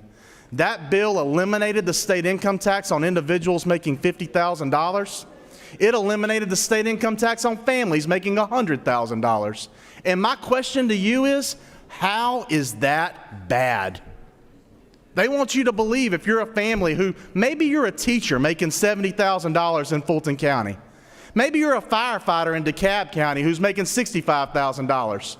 Under the Senate Republican plan that came through the Senate Finance Committee yesterday, your state income tax would be eliminated. Yet the minority party wants you to think that that leaves you in a worse place. One of the members of the minority party walked up and said, well, that's going to give you an extra $20, maybe $200 a year. Well, guys, I knew they were good at saying lies. I didn't know they were so bad at math. If you eliminate the state income tax on a family, on an individual making $50,000 at a 5.19% tax rate, that is $2,595 in that individual's pocket. If you're a family, because maybe you're a police officer and you're married to a store clerk and together you make $90,000, you're going to see your income tax completely eliminated under the plan pushed forward by Senate Republicans on Monday. If you're someone, though, who makes more than that, and you go, well, how does this plan help me? Well, let me tell you how. By eliminating the income tax on the first $100,000 for families, if you're making $500,000, you're only taxed on $400,000. If you're making $250,000, you're only taxed on $150,000.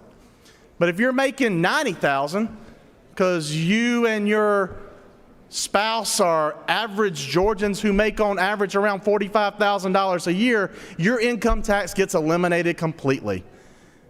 For someone making over $100,000, that's $5,190 in their pockets. That's not $200. That's enough to make a car payment a couple of times over.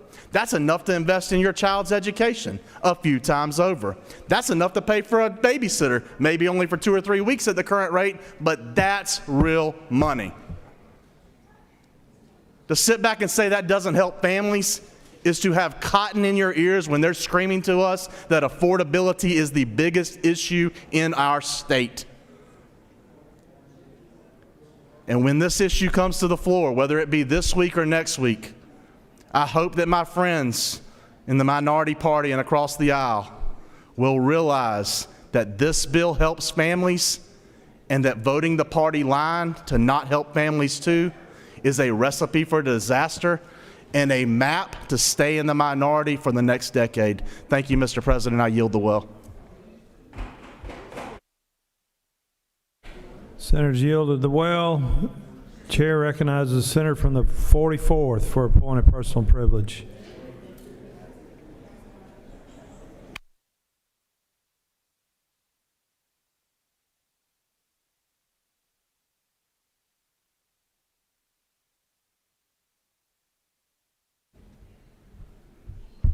Thank you, Mr. President. I rise to recognize that today is Dyslexia Awareness Day at the State Capitol, and the halls are buzzing with advocates who have been hand in hand working with us on our path to address kids with dyslexia in our public schools, and also pushing us a bit along the way. Dyslexia is the most common learning disability that exists, and it affects 1 in every 5 Georgians.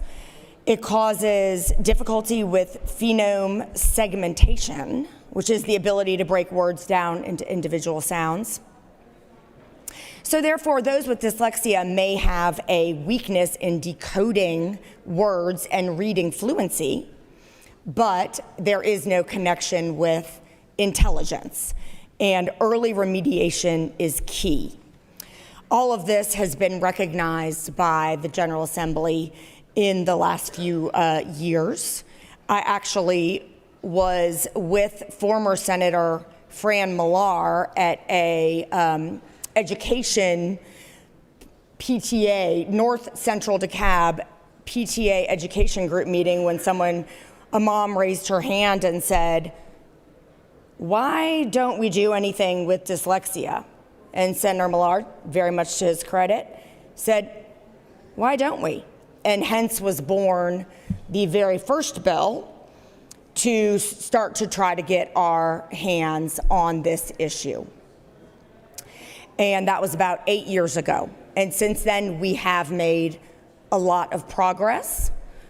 Belatedly, we've made a lot of progress. There is, friends, a long way to go, but I am excited that we are on the right path. And a lot of that does have to do with the advocates with decoding dyslexia, who have had steadfast advocacy on behalf of Georgians with dyslexia.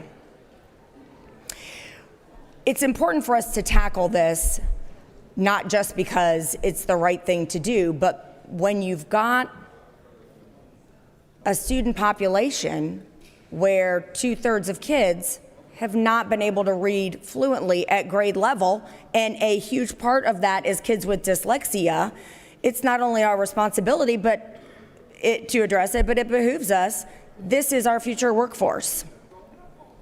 This year, I'm so happy to stand with the senator from the 4th, the Speaker, and other members of the House in support of the Georgia Early Literacy Act that will put a literacy coach in every K-3 school. This work couldn't be more important. What we need to do is recognize how fundamental it is. I mean, and it's that reading is fundamental, right?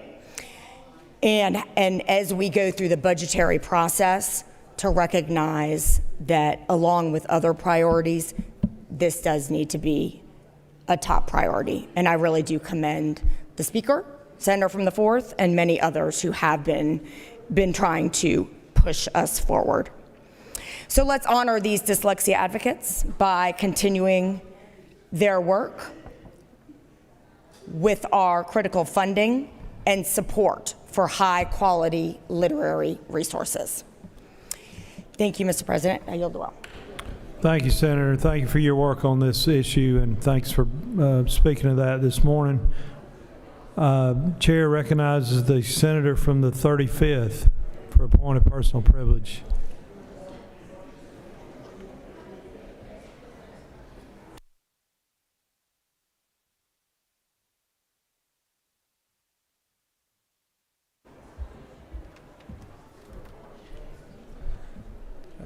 Thank you, Mr. President. I come today because I was newly elected, to consider a little nuance and appreciate the idea that maybe the best ideas don't come from one party. Maybe the best idea is just the best idea. But I have one question about this income tax situation. Where is the work? Show me the work. If you can't show me how you get to your number without showing me how it's not going to affect families in Georgia on the back end, how can I trust you? We have to remember that we live in a society where trust is very low in our government. If I'm going to go with the plan of somebody and groups of people who are already following President Donald Trump, trust is already low. Trust is already low. So if we come in and say, hey, here's a tax plan, you're going to save $5,000 for you and your family, that sounds great. at first. But if it's going to cost my family $7,000 on the back end, that's a problem. One thing as a business owner that I can't stand, and other business owners understand this, when somebody comes in and they sell you something, they can't tell you how they get there. Here's this new product, here's this new dental product, you're gonna need it for your office, it's amazing. Well, show me the work. Oh yeah, we did a study and then it starts getting a little interesting. Show us the work. Our educators, if you have somebody that has a habit of having low trust, and all of a sudden they have a wonderful answer to the question in math, your teacher wants you to show the work because trust is already low. So let's not be amazed that we don't have bipartisan consensus on this plan. There's not even consensus among Republicans.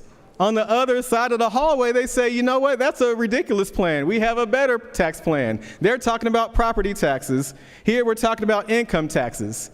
The everyday person in Georgia doesn't care how we get there. We do want to make sure that we take control of the cost of things. Both of these Republican plans are trying to take care of revenue, but both plans don't do anything when it comes to sales tax. Everyone is talking about affordability on the things that they buy. Go to the grocery store, and every time I go, I get a little irritated, more and more every day.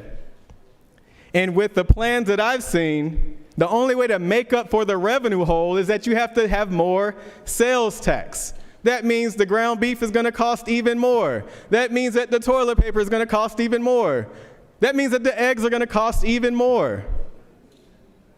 And for our seniors, you're not getting much benefit from this tax plan that's been introduced, but you're going to have to pay a whole lot more every time you go to the grocery store.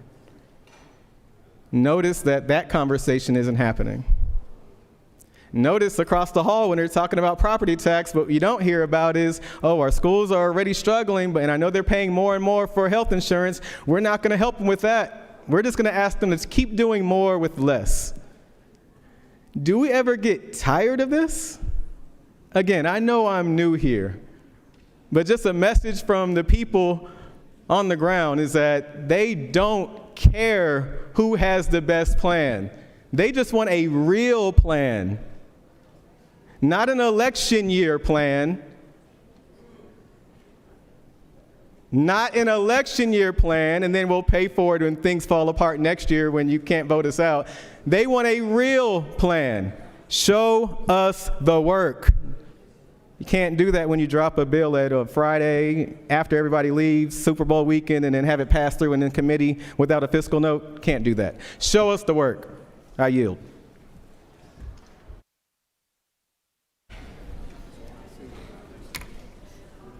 Senator from the 9th, what purpose do you rise? Thank you, Mr. President. I rise just to recognize a guest we have over here, Mr. Reginald Hall.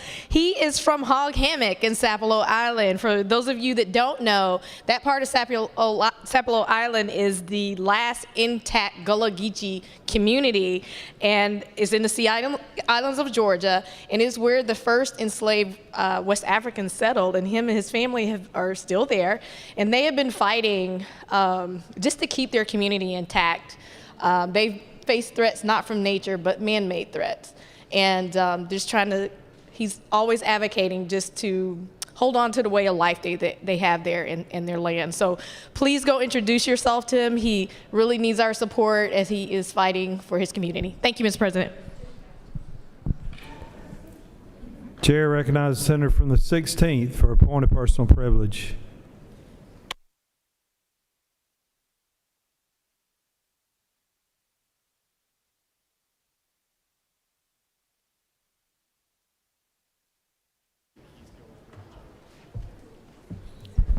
Thank you, Mr. President. I appreciate it. Wanted to speak, colleagues, on our U.S. Constitution empowers the states to recognize gold and silver as legal tender. And today, the technology exists that makes metals fully functionable as everyday currency. Other states, Texas, Florida, Arkansas, are already moving in the direction with bipartisan support. Texans voted on this overwhelmingly with 1.6 million voters, 77% calling for gold-backed money. This is an initiative that strengthens trust, it reduces taxation, and provides citizens with the potential of federal overreach and future taking of private gold.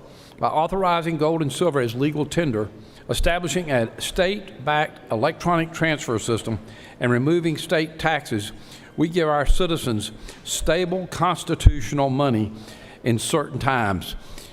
This is a U.S. constitutional right. All we have to do is act on it as the citizens. That bill number is SB 424. 4 is for Georgia, and 24 is 24-karat gold. Thank you, Mr. President. Chair recognizes the senator from the 22nd, Minority Leader, for a point of personal privilege.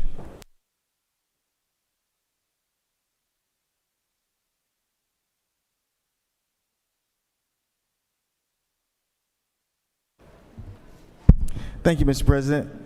I rise today to say that Minority Party is going to look forward to the fact that we're going to have an opportunity to point out the flaws of these particular tax bills or tax schemes, however you want to kind of qualify them. Basically, this bill that we're talking about today is going to be quite simple. If you like tax hikes and loss of jobs, you're going to love this particular bill. Want to talk about teachers and plumbers and things of that nature. The savings that you may think you're getting are going to go right out the door with higher sales taxes. The fact of the matter is that Florida and Texas, 2 states that basically have done something similar, their sales tax is much higher than Georgia's. The only state that may be a little bit lower is Alaska. Alaska's sales tax may be a little bit lower because they struck oil. Have we struck oil? That's how they're able to actually fund their budget. The fact of the matter is, within the Southeast, Georgia has one of the lowest sales taxes within our particular region. That will all change after this particular bill. And we start talking about sales taxes, it won't just be on your groceries. It'll also be on things like your barbers are going to be collecting your sales tax. And yes, Mr. President, believe it or not, I actually still get a haircut every week. And I can't imagine having to pay my barber, who charges enough as it is, to actually pay him sales tax every week. You start talking about a lawyer, you got a lawyer, you need a lawyer to do a house closing or something of that nature. Guess what? You're going to have to pay him or her sales tax too. So the savings that you may believe you're finding are going to go straight out the door because you're going to be paying sales tax on everything under the sun. And so all of those savings will be gone. But it does not stop there. You don't have to worry about necessarily even paying income tax, because the fact of the matter is Georgia's going to lose jobs, because one of the aspects of this particular bill is getting rid of every tax credit you ever heard of that actually put jobs within Georgia. Oh man, people have talked about for years and years, Georgia's the #1 state to do business. How did we get to that particular point? One of the ways we got to that point was through the use of tax credits when we started talking about manufacturing credits and things of that nature. That gives people jobs. And now we're going to just snatch all of that away, destroy the economic engine that has made us the #1 state to do business. That economic engine is actually people with jobs. So all of those people are going to lose their jobs. So what are you going to tell those people about this tax scheme that you actually have going on now, where they're actually going to lose jobs that were brought here because of those particular credits? But it doesn't end there either. Because one of the things last year, I remember that our Lieutenant Governor talked about the fact that one of his signal pieces of legislation was the fact that he actually did a child care tax credit. Well, that's going to be gone too. So when you start talking about savings and child care, Georgia has some of the highest child care costs within the nation. But one of the things that actually offsets those costs is our child care tax credit. That will be gone too. So any savings you think you'll see will be going to your barber, will be going to groceries, will be going to your lawyer, your child care will actually go up. It will be lost. And then if you're lucky enough to actually still be employed in this particular state, then you actually then will actually have an opportunity to take care of your family, hopefully. But it doesn't end there either. Because let's actually talk about the fact when you start talking about rural communities, one of the things that has actually helped rural communities is the physician tax credit. That is now gone. Everybody talks about rural. And one of the things that we said would actually help get doctors into this particular state was a rural tax credit. We're going to get rid of that too. So rural communities, if you think you're having trouble right now getting medical care, imagine what it will be like when this particular bill goes into effect and no physicians actually there to serve you at all. It doesn't end there. The bottom line is was, if you are in favor of higher taxes and job loss, then you'll love this bill. We cannot wait to actually debate this particular legislation. But if the majority was so right, then why would you have a bill, present a bill in 1 hour that basically causes all of this job loss and tax hikes if you were so right? Why would you only have an hour to do that? So let's bring on the fight. We can't wait. Thank you, Leo.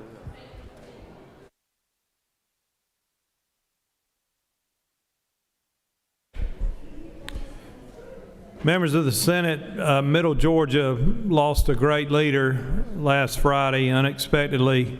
Ron Shipman of Macon passed away Friday evening. He was a public service giant in my part of the world. He served as president and executive director of the Macon Water Authority. Prior to that, he was an executive with the Georgia Power Company. During his tenure, he worked alongside board members, employees, and community partners to advance critical water, sewer, and stormwater infrastructure projects that supported the health, safety, and economic vitality of Middle Georgia. He was described as a leader who served the community in many capacities, and his passing is a profound loss not only for the Macon Water Authority but for Middle Georgia as a whole. Today we want to especially lift up his wife Anita, the Shipman family, and all who knew and loved him. His career reflected a lifetime of service, work that strengthened essential infrastructure, supported economic development, and improved the quality of life for countless Georgians. His legacy will endure in the community he helped build, and the people he inspired through his leadership. And so I ask for you to join me in a moment of silence as we remember and honor the service of Ron Shipman.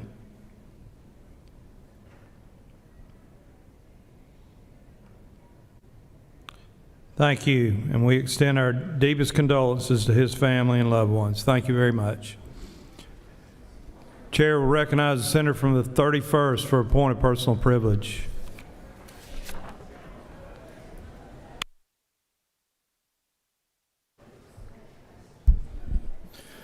Thank you, Mr. President. I'll be brief. It sounds like the tax men and women showed up in the well today from the minority party, our typical cradle-to-grave government that they promote. And I think all we heard was, gimme, gimme, gimme. Give me your wallet, give me your pennies.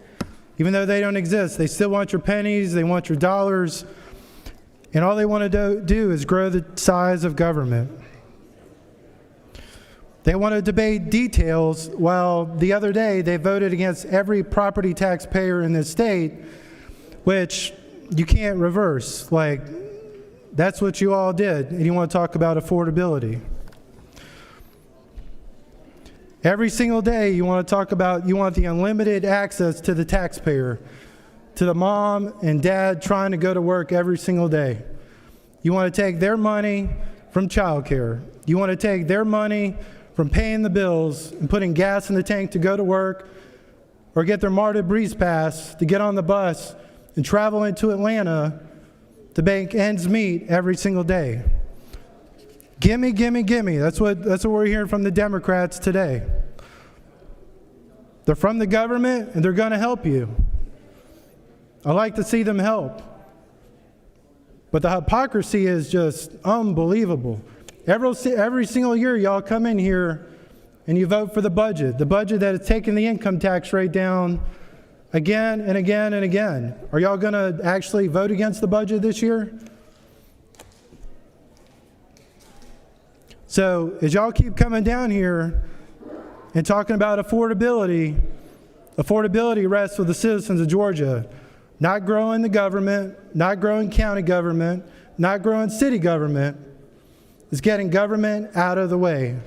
So while we're crying about details, and the details are there, just remember, the citizens are paying attention to who's not just saying what, but who's actually doing what. So, Mr. President, I look forward to the continuous debate over affordability in this state. And at least one thing both Republicans in the House and the Senate are doing is I would rather be having a debate over lowering taxes than a debate over growing the size of government. With that, Mr. President, I yield the well. Does any other senator wish to rise on a point of personal privilege? I think we've got 2 or 3 that have not come to the well. Last call. Is there objection to the adoption of the resolutions on the You have before you a consent calendar of privilege resolutions. Does any senator wish to remove a resolution from the consent calendar? Is there objection to the adoption of the resolutions on the consent calendar? The chair hears none, and the resolutions on the consent calendar are adopted.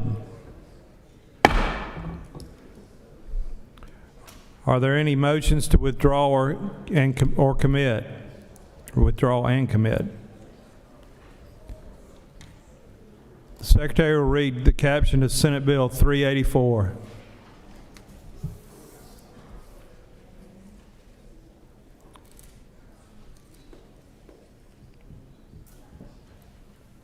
We're on to our rules calendar. It's 12:05, so maybe it's about time. Senate Bill 384 by Senator Hatchett of the 50th and others. A bill to be entitled an act to amend Article 2 of Chapter 9 of Title 14 and Title 40 of the Official Code of Georgia annotated relating to motor vehicle emission inspection and maintenance and motor vehicles and traffic, respectively, so as to provide for an optional 5-year motor vehicle registration and revalidation for certain motor vehicles, to revise and provide for definitions, to provide for conforming changes, to provide for related matters, to provide for an effective date, to repeal conflicting laws, and for other purposes. The Senate Committee on Public Safety recommends that this bill do pass by substitute. By Senator Albers, Chairman. The Senate Committee on Public Safety offers the following substitute to Senate Bill 384, a bill to be entitled an act to amend Article 2 of Chapter 9 of Title 12 and Title 40 of the Official Code of Georgia annotated relating to motor vehicle emission inspection and maintenance and motor vehicles and traffic, respectively, so as to provide for an optional 5-year motor vehicle registration and revalidation for certain motor vehicles and for other purposes. Mr. President, that completes the order. I recognize the senator from the 50th to speak to Senate Bill 384.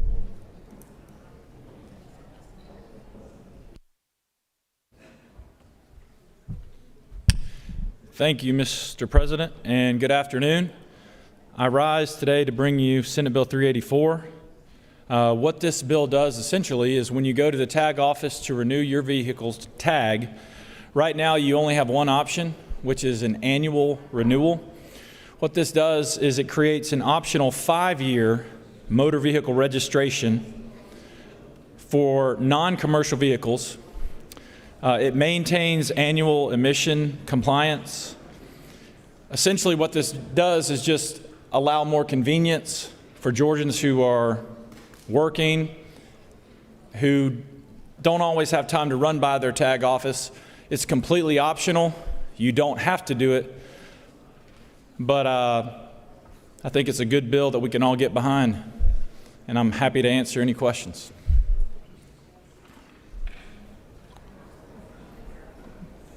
Chair recognizes the senator from the 31st. What purpose do you rise? Senator, is it not true that this is another example of getting the government out of the way of the taxpayer? I agree. No other questions, Senator. Thank you, Mr. President. I yield the well. Does any other senator wish to speak for or against the measure? The chair hears none. Is there objection to the previous question being ordered? The chair hears none, and the previous question is ordered. The question is on the adoption of the committee substitute. Is there objection to the adoption of the committee substitute? Hearing none, the committee substitute is adopted. Is there objection to agreeing to the report of the committee which is favorable to the passage of the bill? The chair hears none. The report of the committee is agreed to. Is there objection to the main question being ordered? The chair hears none, and the main question is ordered. The question is on the passage of the bill by substitute. All those in favor of the bill will vote yea. Opposed, nay. The secretary will unlock the machine.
On the passage of the bill, the yeas are 45 and the nays are 0.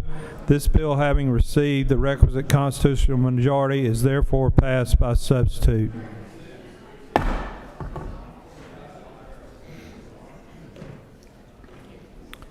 Senator from the 33rd, what purpose do you rise? Thank you, Mr. President. I ask for unanimous consent to excuse the senator from the 26th for business outside the Capitol. Is there objection? No objection. The senator from the 26th is excused. All right, the secretary will read the caption of Senate Bill 435.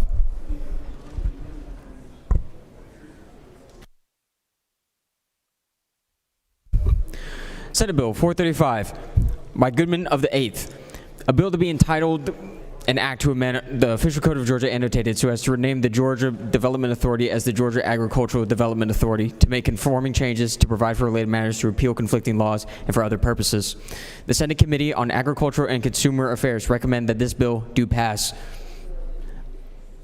Senator Goodman, Chairman. Mr. President, that completes the order. Chair recognizes the senator from the 8th to speak to the bill. Thank you, colleagues. We have the opportunity here to correct a great wrong that was done about 66 years ago. The Georgia Development Authority was created from funds from the Rural Rehabilitation Act. It was known as the Georgia Livestock Development Authority for a long time, and the legislature actually created they're going to give it bonding authority for water and sewer, and they didn't realize they already had another one. In the meantime, they took the agriculture out of it, and we obviously already have the Georgia Environmental Finance Authority, and all this bill does is ask that we put agriculture back in the name, because our friends at the GDA are getting phone calls from mayors and county commissioners wanting to borrow money for infrastructure, and the Georgia Development Authority is for farmers, and GFA is for our municipalities and counties. With that, Mr. President, I will yield the well, or I'll answer any questions. Chair recognizes the senator from the 29th. Thank you, Mr. President Pro Tem. Senator Gill? I do. Senator, is it not true that this is the most important piece of legislation to ever pass out of the Georgia General Assembly? The senator knows of what he speaks. Thank you. There are no further questions, Senator. Thank you, Mr. President. I urge your favorable consideration. Does any other senator wish to speak for or against the measure? The chair hears none. Is there objection to the previous question being ordered? The chair hears none, and the previous question is ordered. Is there objection to agreeing to the report of the committee, which is favorable to the passage of the bill? The chair hears none. The report of the committee is agreed to. Is there objection to the main question being ordered? The chair hears none, and the main question is ordered. The question is on the passage of the bill. All those in favor of the bill will vote yea. Opposed, nay. The secretary will unlock the machine.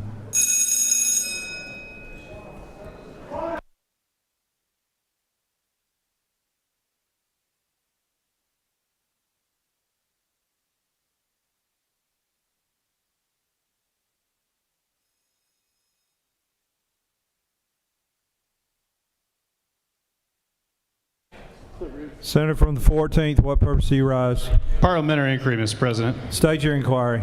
Mr. President, do you like to eat? Clearly, yes.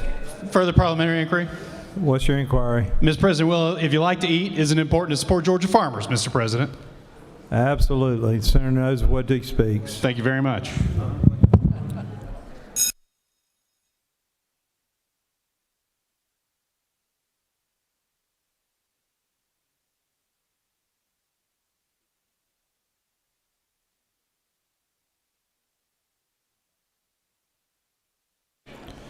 On the passage of the bill, the yeas are 47 and the nays are 0. This bill, having received the requisite constitutional majority, is therefore passed.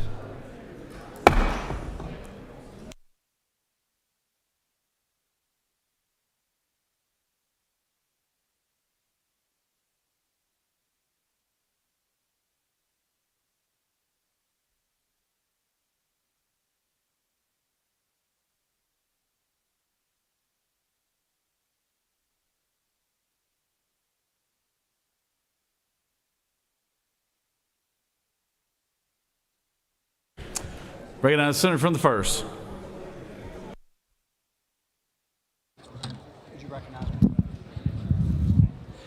Thank you, Mr. President. I move that the Senate agree to the House amendment to the Senate substitute to House Bill 54 as amended by Amendment 1.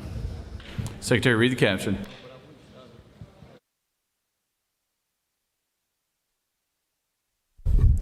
House Bill 54 by Representative Clark of the 100th and others. A bill to be entitled an act to amend Title 16, 31, and 43 of the Official Code of Georgia annotated relating to crimes and offenses, health and professions and businesses respectively, so as to authorize advanced practices, registered nurses and physician assistants to order home health care services to patients of licensed home health agencies, to provide for definitions, to provide for the approval of continuing education regarding death certificates for certain physician assistants by the Georgia Composite Medical Board and for certain advanced practicing registered nurses by the Georgia Board of Nursing, to provide for related matters, to repeal conflicting laws, and for other purposes.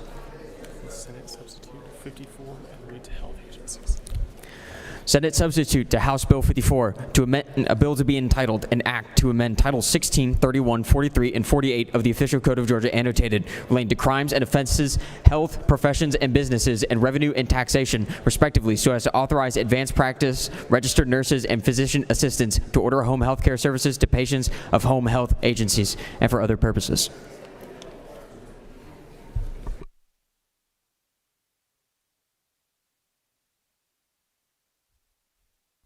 Senator Watson of the 1st offers the following amendment. Amendment number 1.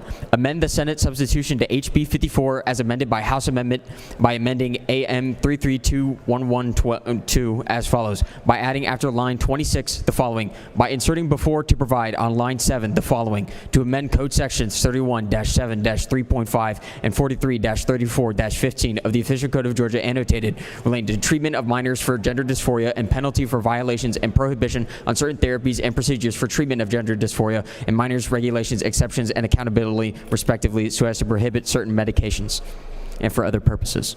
Mr. President, Senator Till. Mr. President, Senators Tillery of the 19th and others offers the following amendment. Amendment 1A. Amend the amendment to the Senate substitution to House Bill 54 as amended by House Amendment by amending AM 332114 as follows, by replacing line 9 with the following. Medications. To amend Chapter 1 of Title 50 of the Official Code of Georgia annotated relating to general provisions relative to state government so as to prohibit the expenditure of state funds or use of certain facilities relative to gender-affirming care, to provide for construction, and for other purposes. Mr. President, that completes the order.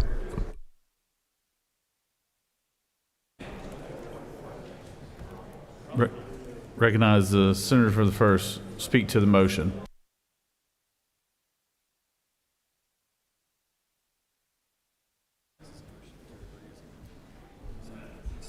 Thank you, Mr. President. This is an issue that we voted on about 4 times here in this chamber, and this will simply put 4 words into House Bill 54. It basically strips out the language relating to that underlying bill and puts in 4 words, and those 4 words are relating to puberty blockers. And let me give a little bit of background relating to this.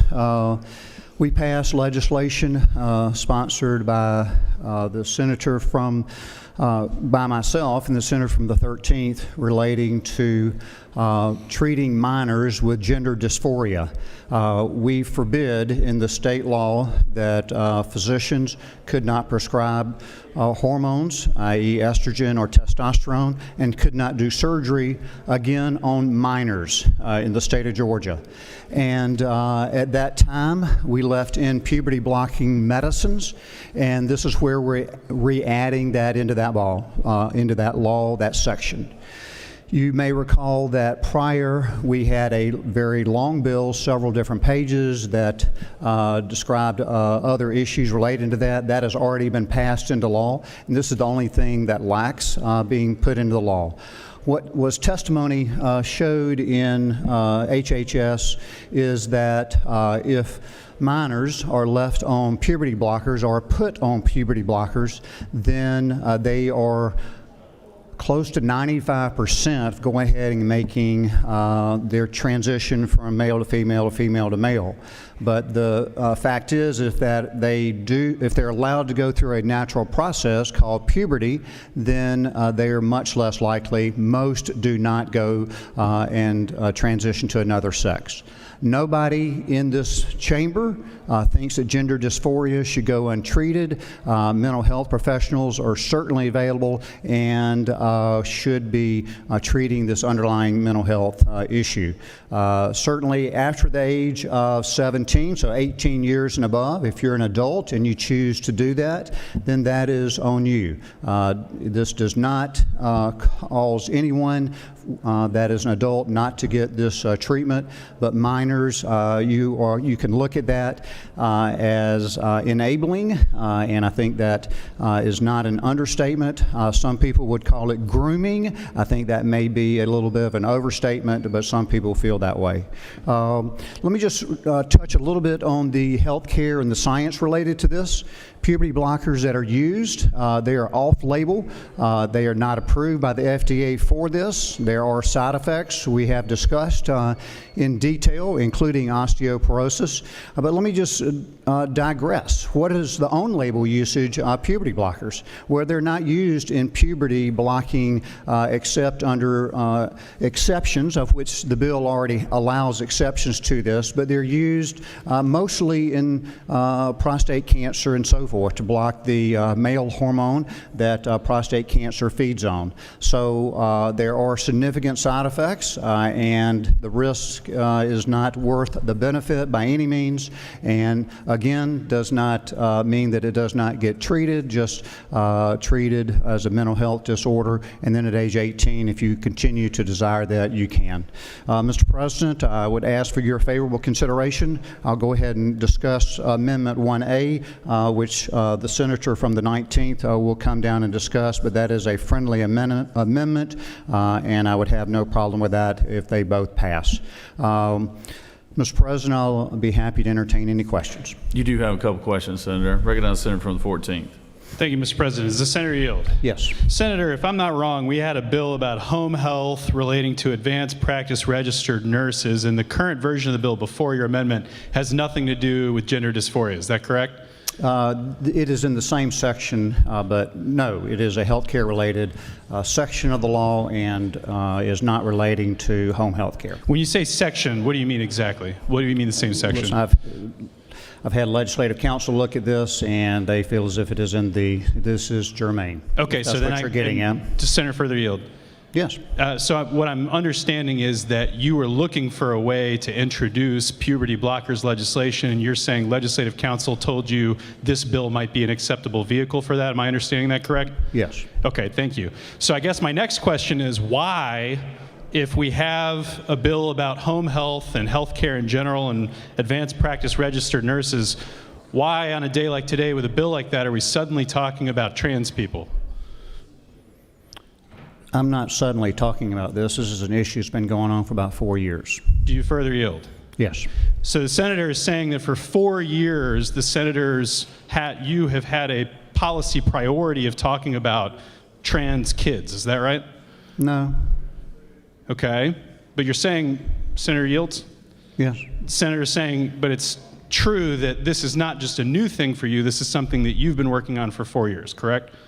This issue, I will tell you, back 4 years ago, I really did not realize the scope of this issue. It's something that I've certainly learned a lot about, more than I would like to know, but to recognize what it is and to recognize that this piece of law needs to be adjusted, and to the point that we should add puberty blockers to this particular law. Senator, further yield? Yes. Senator, are you aware of any Democrats that are trying to introduce any legislation about puberty blockers?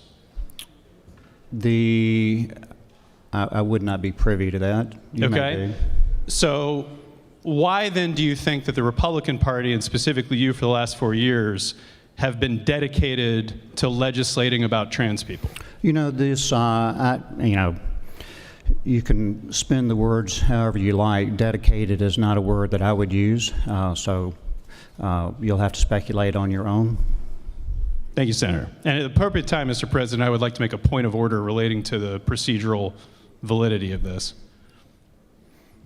Thank you, Mr. President. Any other questions?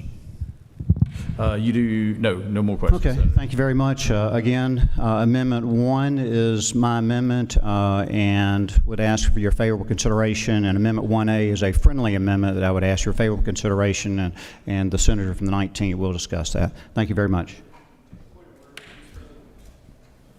I'll get your point of order. I was going.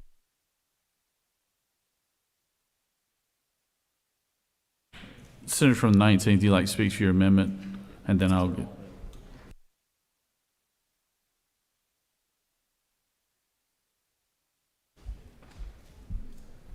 Thank you, Mr. President. Members of the Senate, Amendment 1A is essentially Senate Bill 39 that passed out of this chamber last year and was not brought up before sine die in the House.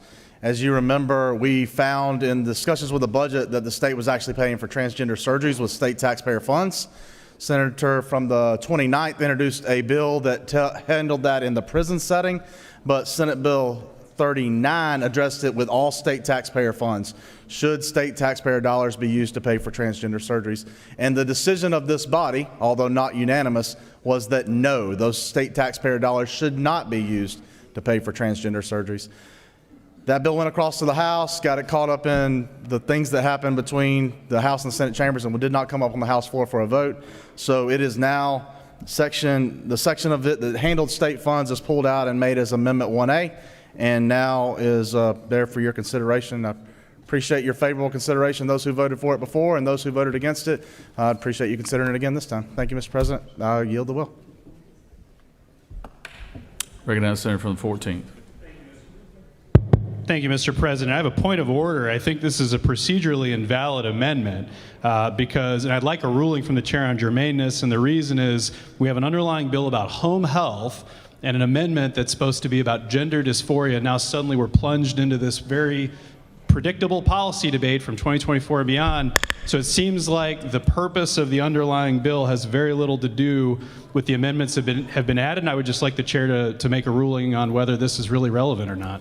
Okay. All right. 1 second.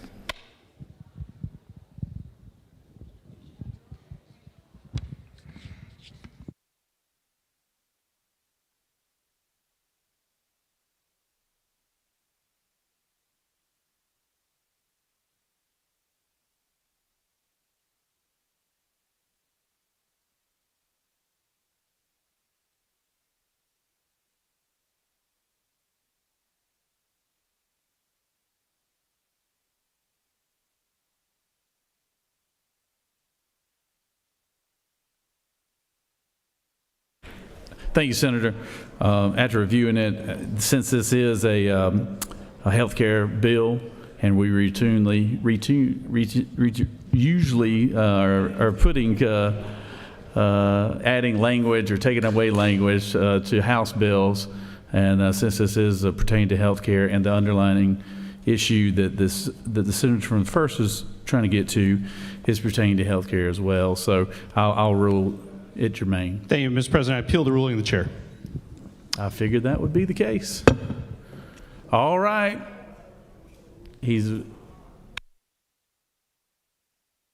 Senator from the 14th has moved to challenge the ruling of the chair. Chair has ruled that the measure for HB 54 is germane. All those question is, shall the ruling of the chair be sustained? All those in favor of the ruling being sustained will vote yes. I recognize the senator from the 19th. Thank you, Mr. President. Point of order.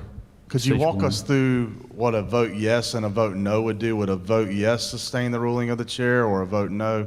Help us understand what we're doing right here. A vote yes would sustain the ruling of the chair. That's correct, Senator. That is correct.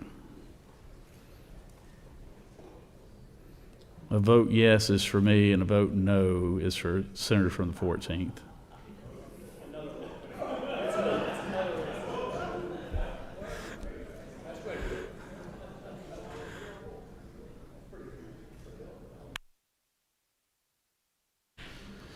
All right, here we go. All those in favor will vote yea. All those opposed, nay. Secretary will unlock the machine.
On the appeal of the ruling of the chair, the yeas are 30 and the nays are 17, and so the ruling of the chair is sustained.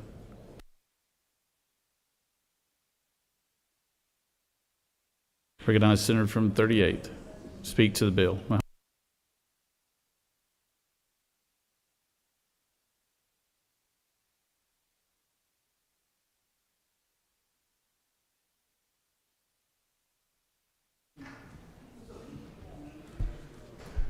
Thank you, Mr. President.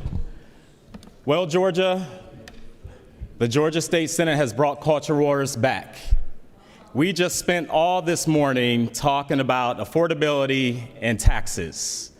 And now we are sliding in 2 amendments to a bill to take away the rights of Georgians and take away the rights of parents to make decisions with their physicians about their children. We are about to decide whether men that sit in this chamber should tell parents what they should do with their children, whether women in this chamber are better suited at telling parents and doctors what is best for their child.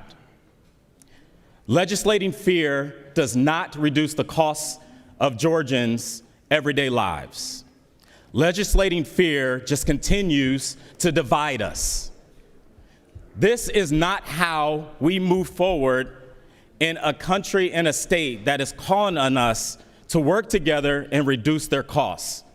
What we are now doing is separating those of us who feel comfortable with who we are from those of us who struggle with identifying with who they believe they are. That is not how we should be legislating in this body. Precedent has already shown us that lawsuits will be coming to this state. People will sue as a result of these amendments being added to this bill, shall we pass it. I strongly urge those of us in this chamber to stop these culture wars. Stop making it feel as if there are some of us in this state that should not have the right to make their own decisions about their body. It is not upon us to make these decisions. I strongly urge us to vote no on both of these amendments. This is not making food more affordable. This is not lowering the cost of taxes. This is instead telling parents that your child should not have the same rights as other children in this state. Your child should be forced to live in a body that they do not feel comfortable with. At some point, this has to stop. I don't care how you feel about trans children in this state. At some point, we just need to leave them alone. Stop it. I am no better than a parent or a physician to make a decision about a child. I would be darned if I counted on anybody in this room to tell me what I should do with my children. You would feel the same. I should not walk into your child's doctor room and tell you what to do with your child. So we should not be entering somebody else's child's doctor room. I strongly urge you to vote no on these amendments because we have much more important business to discuss to reduce the cost of childcare, to reduce the cost of food, to reduce the cost of milk. That is what people care about. Other people just want to be left alone and be able to live their lives. We are better than this. So please vote no on this bill. And Mr. President, I will take any questions if there are any questions.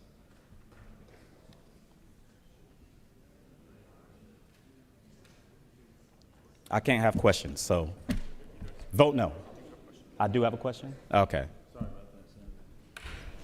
You recognize the senator from the second for a question. You want to go to the well? I recognize the senator from the 55th for a question. Will the gentleman yield?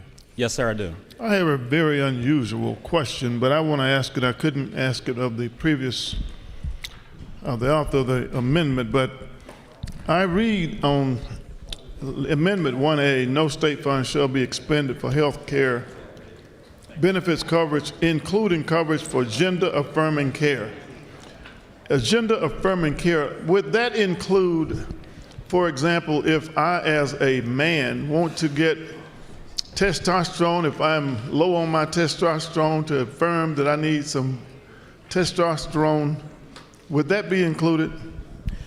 That is a great question, but my understanding is that would not be included because we rather attack folks that are not like us. That's much more comfortable to do than to stop the care of those of us who do need some testosterone. You can still do that. It's just the folks that are uncomfortable with who they believe they are. That's who we're attacking. We're not going to attack those of us in this room. It's much easier for us to attack those who are not in this room.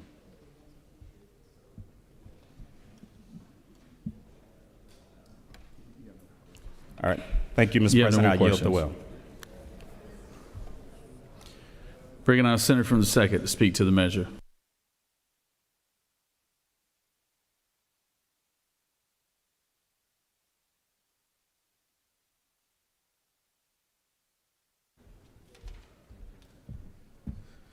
Thank you, Mr. President. Colleagues, boy, I tell you, we're getting better and better at this right here. Let me tell you why, colleagues, I'm opposed to Amendment 1A, authored by the senator from the 19th. Who is my friend? I'm going to tell you why. Because this amendment is anti-freedom. This amendment will allow the legislature and the General Assembly from this point moving forward to decide what we want the state health benefit plan to pay for and what we don't want it to pay for. So if next week you decide you don't want to fund asthma, you'll take it out. If you don't like sickle cell treatments, next week you'll take it out. If you don't like taking care of folks that have cancer, you could just take it out. The General Assembly now has the power, by voting on this amendment, to decide what people can do with their health insurance. Now, I have heard many of you talk about the Affordable Care Act and Obamacare. You can keep your doctor, and y'all have railed against that. What's the difference between that and this? If the legislature can decide what you can get treatment on, how you can then be treated, then there is nothing stopping us from making that determination of what you can cover and what you won't cover. Well, I think it's a slippery slope, colleagues, that we will intervene in what a person's health insurance can cover. That's negotiated in network, out of network, all that stuff. Listen, you may have an issue with people who are transgender, got it, understand. But I always remember, do unto others as you would have them do unto you. That's the golden rule. And I don't want anybody telling me that my health insurance can't treat asthma. You may not want your health insurance to tell you it can't treat geriatrics. You may not want any of that stuff, but guess what? If you vote on this amendment, what's to stop a bill next month or when we're coming back in the next legislative session? What happens when the balance of power changes? Where the majority is now the minority and the minority is now the majority. What do you do then? Will you come make the same argument that I'm making today? That if you're focused on this issue and you say state funds, well, guess what? We're state employees. We're on the state health benefit plan. So you get to decide what type of treatment I get. I didn't know that you all had medical licenses. I didn't know that you were MDs. I didn't know that you were my primary care physician. And you may say, Senator, but that's not what this bill is about. It's a very specific issue. Oh, no, it's always about a bigger picture.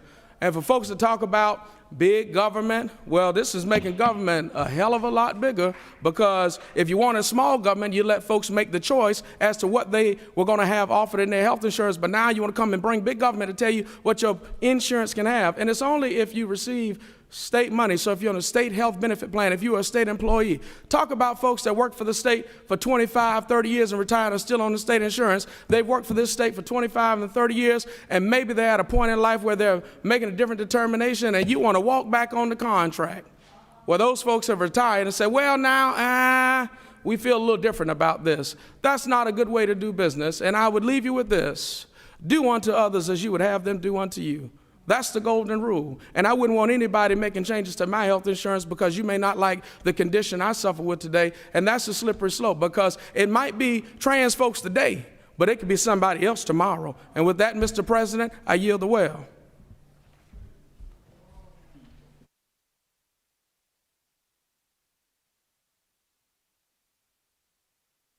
Recognize Senator from the 14th.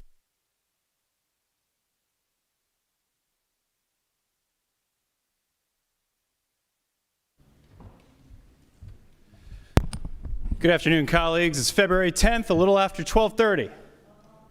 And here we are talking about trans people again. Not because Democrats brought it up. We were about to talk about home health and advanced practice registered nurses, increasing health care access, the kind of bipartisan legislation that people around here brag about Georgia General Assembly being good at. And all of a sudden, amendments to target trans people. Now, I don't think the timing is any surprise, right? It's February, so qualifying for your primaries starts in a few weeks. I think there's two things that you think that these amendments will do for you. Number one, will put you in a good position for your primary to show your base that you're taking on the hard-hitting issues right before qualifying, so maybe people will think twice about running against you. And the second thing you think it's going to do is get Democrats into a tailspin. You think Democrats are going to come up here and freak out, you can clip it and use it later and say that we're obsessed. But I think the procedural record today shows who's obsessed. I think, let's be clear about what just happened. We had a normal health care bill at a time when people's enhanced subsidies have been ripped away. 200,000 Georgians lost their health insurance since the holidays in just a couple months. Hundreds of thousands more are expected to drop off the rolls. So we had a good access health care bill. What happened today is that Georgia Republicans swooped in like fighter jets over the Super Bowl, dropping anti-trans amendments to make this entire debate about trans people. And we put the vote on the board. The president of the chamber said, yes, we should be talking about trans people today. And we put the vote on the board, and every Republican senator who's present said, yes, we should be talking about trans people today. And every Democrat voted no, we should not be talking about trans people today. Republicans voted yes, let's keep talking about trans people. Democrats voted no, let's stop talking about trans people. So if there are people watching this and wondering who's obsessed with continuing to talk about trans people, it's the Georgia Senate Republicans. They won't leave it alone. It feels very 2024 in here right now. And let's be clear about the second part of what you think you're getting out of this, which is that Democrats will do some kind of a tailspin and you can clip our speeches and make us look, deranged or something. Who looked deranged in the Omaha mayoral? The one where the Republican candidate ran a bunch of anti-trans messaging as his mayoral platform. He got trounced by a Democratic candidate who said, I care more about potholes and good government, and this Republican candidate cares more about what's going on in your bathroom. Trounced. Omaha. What about the governor's races? Spanberger, Sherrill, Virginia and New Jersey. Multi-million-dollar attack ads about how they're obsessed with trans people. What do? They just ran on their record. They were the adults in the room. They said, I care about real issues like health care access, cost of living. So this is a really easy playbook for y'all to run, but I want you to know, maybe it worked in 2024. I think voters are tired of it. And I think you should expect that after a day like today, when the votes are on the board, Republicans vote yes, let's keep talking about trans people. Democrats vote no, let's stop talking about trans people. in a year where there's an affordability crisis and that's what's on the ballot, I think you guys are going to realize just how out of fuel this strategy actually is. Thank you, Mr. President.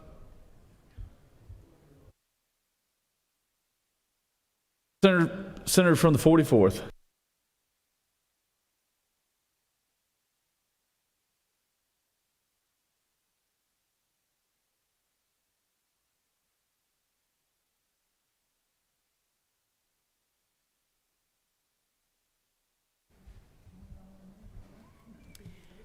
Thank you, Mr. President.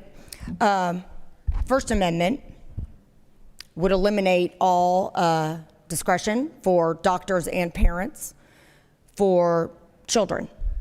Some of my colleagues have already eloquently expressed why all of us should hesitate to think that the 56 of us in this room know better than those esteemed professionals and the parents of the children that we are discussing in forcing through a bright line rule that leaves no room for particular situations. That is a very dangerous thing to do in the medical field.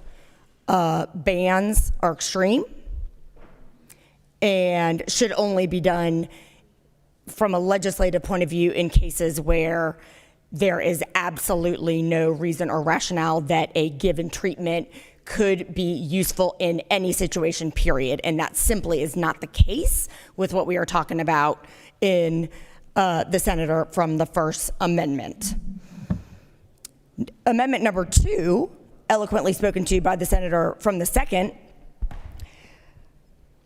is basically saying that adults who are making their own decisions, full-grown adults who are paying for health care, should not be permitted to get the same medical treatment that is available to everybody else. And we've been through a list of cases, afflictions from the senator from the Second, asking everyone directly, what is the difference between this and these other things that you expect and deserve to have treated? Again, a very dangerous thing to substitute our judgment for that of medical professionals and to declare that any one of us has a moral judgment on an adult's decision in their own medical care that we will make for other people. And clearly, if you're not going to allow an adult who is paying for their health care to have a medical procedure when no other medical procedure would be off the table for that individual, then you're just simply saying we are not going to allow transgender people to exist. We will do everything in our power to just deny their existence. And I would suggest to you that that is not what Georgians believe. That's not what Americans believe. But I think the bigger picture is the fact that we have had so many of these culture war bills here in this chamber for the last 4 years in particular. And that is because that it's the culture war bills are the easy things to do, to pick on vulnerable populations and try to distract your voters and the voters of Georgia from the failure of the Republican agenda in this country and in this state to deliver a good quality of life for Georgians. You can try to keep your base happy by working them up about some supposed boogeyman that has no basis in reality and hope they don't notice several really important facts. I would ask that all of you look at today's Wall Street Journal. It makes abundantly clear in some very easy to read graphs exactly what has happened in our economy for the last 45 years. And that is that the benefits of American economic output in the last 45 years have all gone to businesses, shareholders, and a few executives, while regular workers, Regular folks have barely gotten any of that pie. Shareholders, executives, business is like this over the last 45 years. What the workers get, what the average guy gets, what average Joe gets, has fallen precipitously. And therefore, it is no accident that we have had culture war bill after culture war bill in here to distract from those facts, and that there has been no ideas offered by a Republican majority that's been in power for 20 years on how to reverse that situation. Instead, what we're getting is, we'll cut your income taxes. But that doesn't work, because the second you do any math, you see that all the people who have gotten screwed over in the economy and are making less than they ever made in real dollars from 45 years ago are the ones who will end up paying more. And see, what's going on is that everybody knows it. Georgians are tired of politicians that lie and say one thing and do another. And the reality with this tax legislation is that it is getting panned not just by Democrats in this chamber. The other chamber won't stand up for it. Many Republicans in here won't stand up for it, and that is for the simple reason that it's a scam and the math doesn't work at all. And so, because we don't want to acknowledge that that's true, now we fall back to our old tactic of, let's just go back to the culture war bills. Let's just go back to the culture war bills, because we don't want, it's not going so well. The wool isn't getting pulled over everyone's eyes with these affordability agenda tax bills the way we hope that they would. So that's out the window, and now it's back to the let's just pick on people agenda. The things that very few people care about, the things that impact very few people, because the other stuff is hard. The other stuff requires real work, and it's hard, and the solutions aren't easy. So, because I guess we don't want to just sit in here for 40 days and do absolutely nothing, we got to come up with something to fill our time. And that's just to pass all these bills that do nothing but pick on a few vulnerable adults and children, and do nothing for anybody else. I want to read to you some very telling statistics from an article that ran in The Current a few months ago.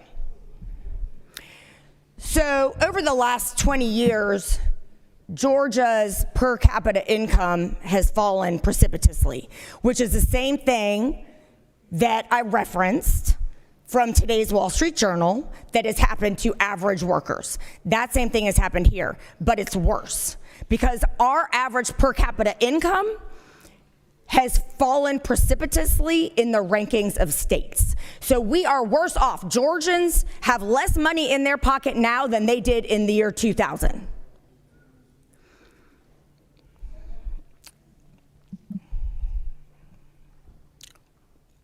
Georgia's PCI, that's per capita income, between 2000 and 2020 fell against the national average, and we rank all the way back to 40th.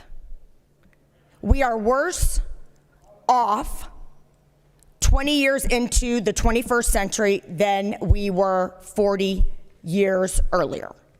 And I'm quoting from this article, it's not me. Listen to this quote. It's impossible to ignore the fact that the reversal in Georgia's PCI performance coincided with the Republican takeover of Georgia's state government. Governor Sonny Perdue, who defeated incumbent Democratic Governor Roy Barnes in 2002 to become the first GOP governor of Georgia in more than a century, presided over the biggest drop in per capita income performance in Georgia in modern times, if not ever. By the time Perdue left office at the end of 2010, the number of counties in Georgia that are in the bottom national quartile of wealth had nearly doubled. And the percentage of the state's population living in the counties where the bottom had fallen out on real spending dollars for Georgians had more than tripled. So I would suggest to you that that's exactly what's going on. There is no affordability agenda out of this chamber. There is no reckoning with the fact that Republican policies have contributed to the vast increasing income inequality that we have, where people struggle to get by while the executives and the shareholders take home all of the gains. I would suggest to you that our political system is not reckoning with that. I think we all need to understand that this is exactly why Americans are so angry. They are furious that this foundational element of American life, where the vast majority of American workers in the last number of years, in the last 45 years, has gotten completely screwed while the elites have made all the money, is why our society is struggling so much. And it is our responsibility as leaders to try to contend with that. But the minute that everyone can figure out that these tax bills are a scam, it's right back to let's just fill our time by picking on transgender kids.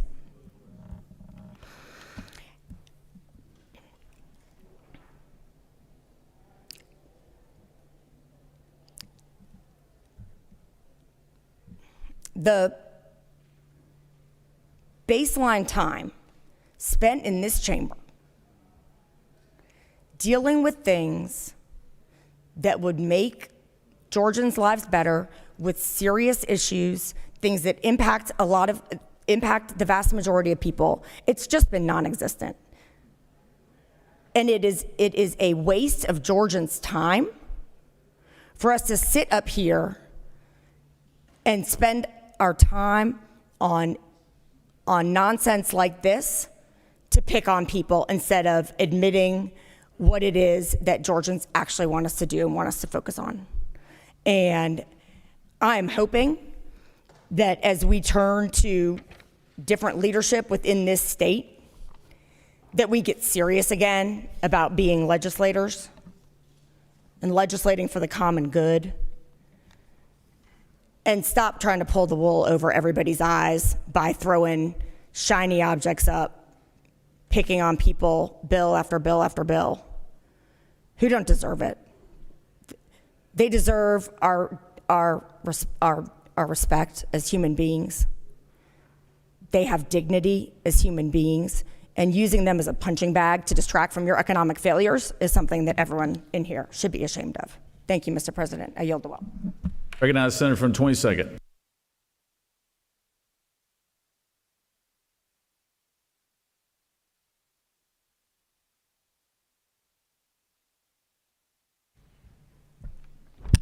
Thank you, Mr. President. So it was always clear, there was never a doubt that when folks were losing on the question of things that really impact Georgians' lives, go back to the tried and true method of picking on folks. And what had been happening is they've been getting whipped on the issue of what we call affordability, basically how to improve Georgians' lives. Came up with the tax scheme and said, this will do it. They'll back down. They'll stop talking about the real issues. They'll stop giving the real facts. They would be intimidated by it. But our caucus wasn't. And we gave it right back to them. And so they said, you know, these guys are not going to stop telling the truth to Georgians. So let's do the old tactic. Let's try to distract. And let's bully. And as I tell people all the time, it's not us bringing up these issues. It's them. But I don't like bullies. And I'm not going to allow my fellow citizens in Georgia to be bullied. So absolutely, I always stand up for them. So when you see me standing up, it's not that I brought up the issue, but I'm certainly not going to allow, in this caucus, we're not allow our fellow citizens, people who want to take care of their families, people who want to do right by their wives and husbands, to be bullied. And that's why we're up here when we fight against these issues. Not that we bring it up because we want people to be able to live their lives where they want to live their lives. We don't want the government in person's personal life all the time. They want that. And when that comes up, we're going to fight against it. So that's what you see. You don't see us prioritizing it. You see us making sure the bully can't take advantage of our fellow citizens. But here's the bottom line. Those in rural Georgia who need health care, ignore this. and ask, what does this have to do about improving rural health care? Those who cannot afford child care all throughout this state, ignore this and ask, what does this have to do with improving child care? Those who seek a better job within this state, ignore this and ask, what does this have to do with getting a better job in this state? Those who care about issues such as child poverty, because our child poverty rate is higher than the national average, ignore this and ask, what does this have to do with the ending child poverty? Those who want better schools, ignore this and ask, what does this have to do with improving our schools? So we're here to make sure everyone realizes in Georgia, we're always going to stand up to the bully, and we're going to be here for you to care about the issues that actually matter to you. With that, I yield the well. Recognize Senator from 35th.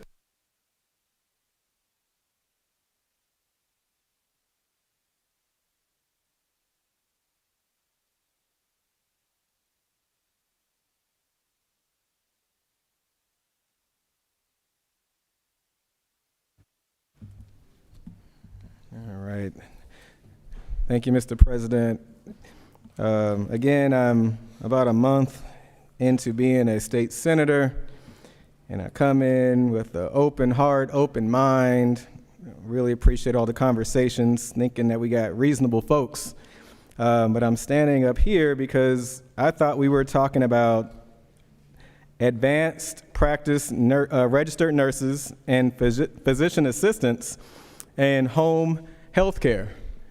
I actually thought, I was getting prepared. I was like, oh, we're going to talk about home health care. This is what people think we do here. And then these yellow pieces of paper started showing up. And we're like, what are these yellow pieces of paper with all these signatures of support? Oh, this is about trans kids and trans people. And here I am, new, but I thought we were talking about home health care, where we can actually do some good work, because we only have 40 legislative days. I'm really glad we're talking about health care, because we haven't been talking about health care, and now we're talking about health care. This is good.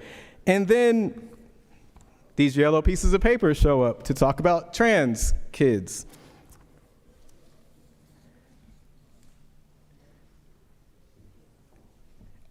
I understand that this may be a political game for a lot of you here.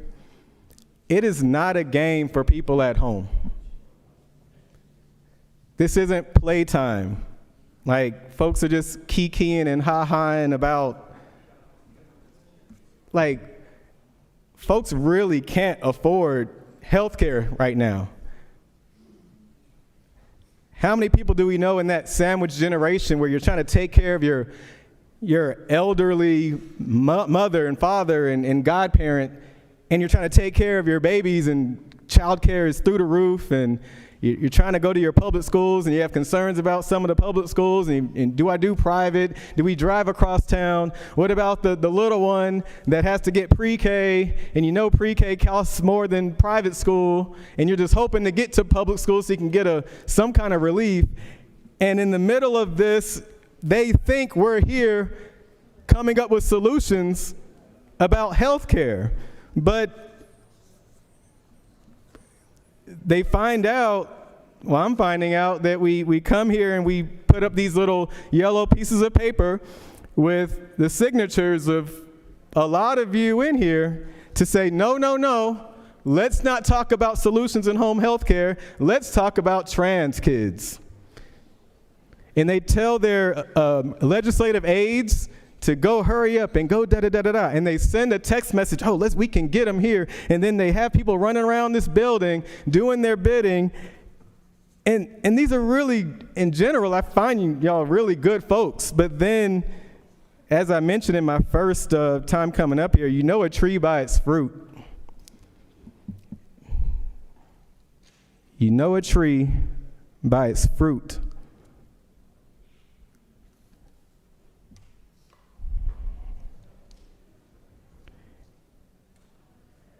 Love God, love people, for real. This is not a game. I can rattle off a long list of things that folks sent us here to focus on. Everything costs way too much. You see wealth all around you, but you don't feel it or see it in your own account. People feel behind. Trust in government is super low.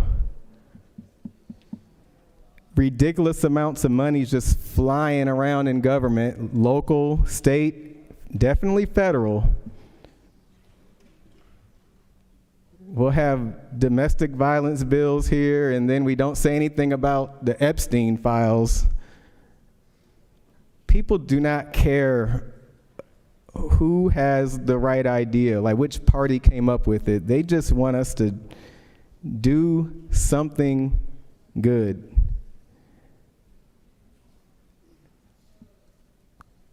Let's stop playing games, y'all.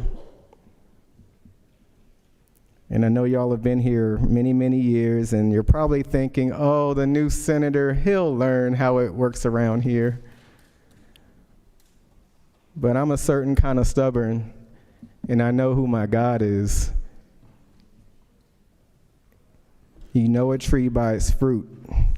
And if we're going to talk about home health care to help out folks who are struggling at home, what you don't want to do is throw a trans bill on top of it with all of your signatures to prove that you thought this was a great idea for whatever reason.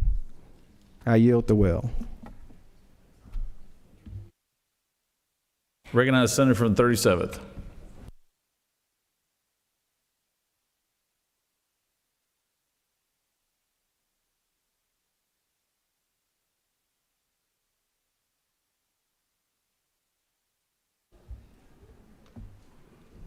Thank you, Mr. President. Ladies and gentlemen of the Senate, I rise today. I appreciate the thoughts of some of our colleagues. You see the diversity of opinions in the state, to be sure, on display here today. I rise to speak to folks in the political center.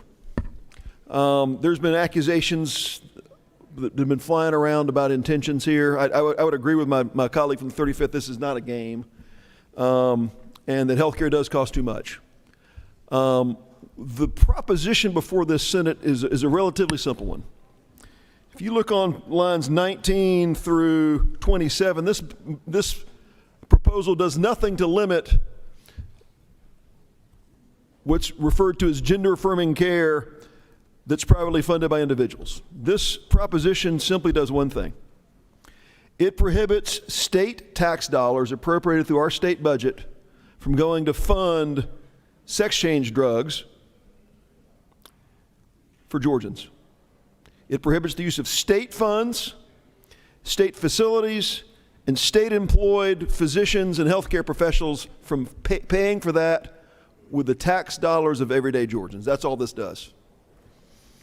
Folks that I know in my district and around the state, across the political spectrum, recognize public tax dollars shouldn't fund sex change drugs for people. If they want to do that, they can do that themselves.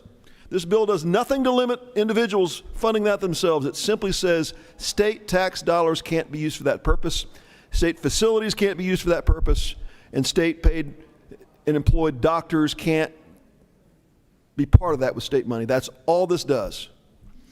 People I talk to in the political center that want to bring people together recognize this is solid policy. I reject the premise this is bullying. I reject the premise this is playing a game, and I reject the premise that somehow rejecting this proposal helps lower people's health care costs. Friends, it's offensive to folks who are paying higher health care costs, employees, teachers, to recognize that a small portion, even a small portion of their money is funding sex change drugs for Georgians at the state treasury. This is a common sense proposal. I'm really reaching out to members of our majority party and minority party, Democrats and Republicans. Friends, this simply says the state treasury, state tax dollars can't fund sex change drugs. That's all this does. This represents the common sense across our spectrum. I think every senator should support Amendment 1A. There's no bullying, there's no gamesmanship here. It's a simple proposition that supports the integrity of our tax dollars. Let's come together and support this proposal.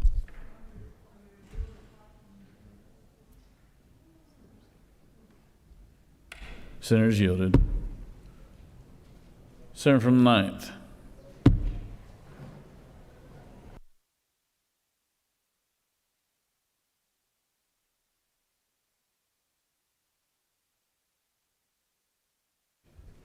Thank you, Mr. President. We were almost home free. We had one last bill, and then this lands on our desk. A perfectly good piece of legislation, which was HB 54. We all agreed to it, and the only reason these yellow sheets are here now is because last year, this is a whole bill attacking trans individuals. This bill didn't make it in the House. They didn't want it. Hey, we don't have time for that. We have to do some other work. So that's why it's back over here, trying to get attached to a really good bipartisan bill so that we can attack trans kids again. In this chamber, not the House, over here is where we're doing the bad work. This bill only did 3 things. The bill that we want to pass, the bipartisan legislation, is on this yellow sheet that we all agreed to, and it's back to us now just to say, yes, we all agree. It has now gotten corrupted. This bill only did 3 things. Gay practitioners and physician assistants the authority to provide home health care services, required training on death certificates, expands caregiving tax credits, which would help patients and their families and healthcare providers.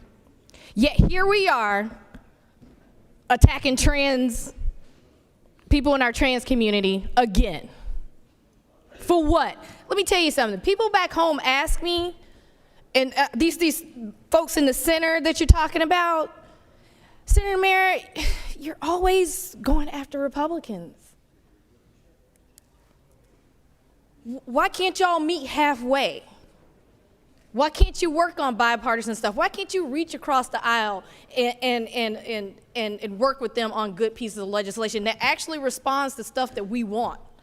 So I'm gonna tell you why. It's because of stuff like this that just corrupted a very good bill that I fully agree with my colleagues on, that would expand health care and give healthcare services at a time that has already been mentioned, where people are asking us to respond to healthcare and do something.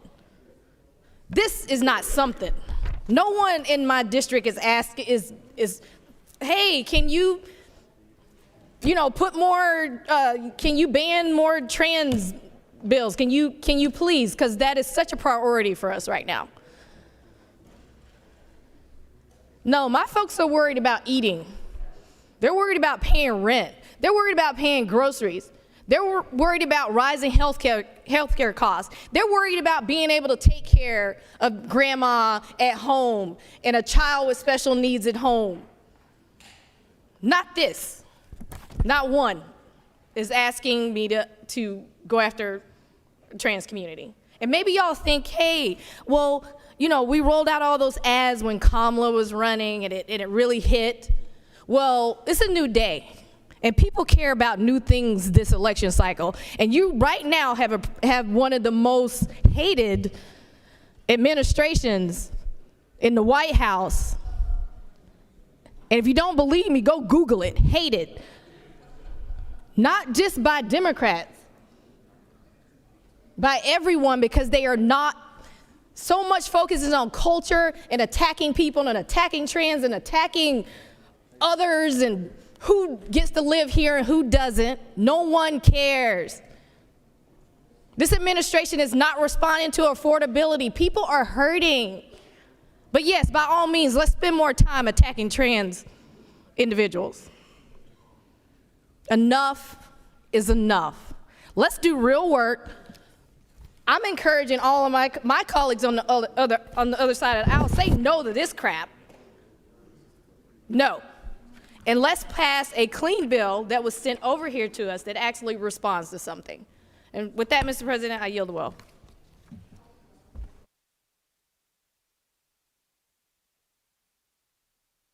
Recognize the senator from the 40th. Senator from the 1st, be ready. Be on standby to close debate. Thank you, Mr. President. 15 days. 15 days is a record when we didn't mention transgender people once in this chamber. And I can tell you, it's been great. I've been relaxed, and I realized that the last 5 years, because I have trans children, the last 5 years, all this debate has been so incredibly stressful for me and my family. But these last 15 days, it's been great. In fact, I've been able to work on a piece of legislation that we can come together on. It's this bill that many of you have signed today. It's about keeping kids safe online. It's a core piece of mental health protection for our kids, and it's got Republican signatures on it, and it's got Democratic signatures on it. This is the kind of stuff we can do here together. But these, we've worked on this transgender issue for 5 years. Isn't that enough? So all I'm saying is the last 15 days have been great. Thank you. I yield the well. Senator from the 1st.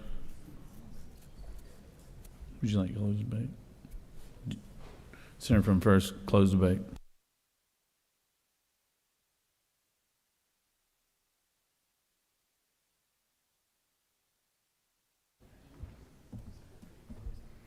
Thank you, Mr. President. I'd first like to read a statement from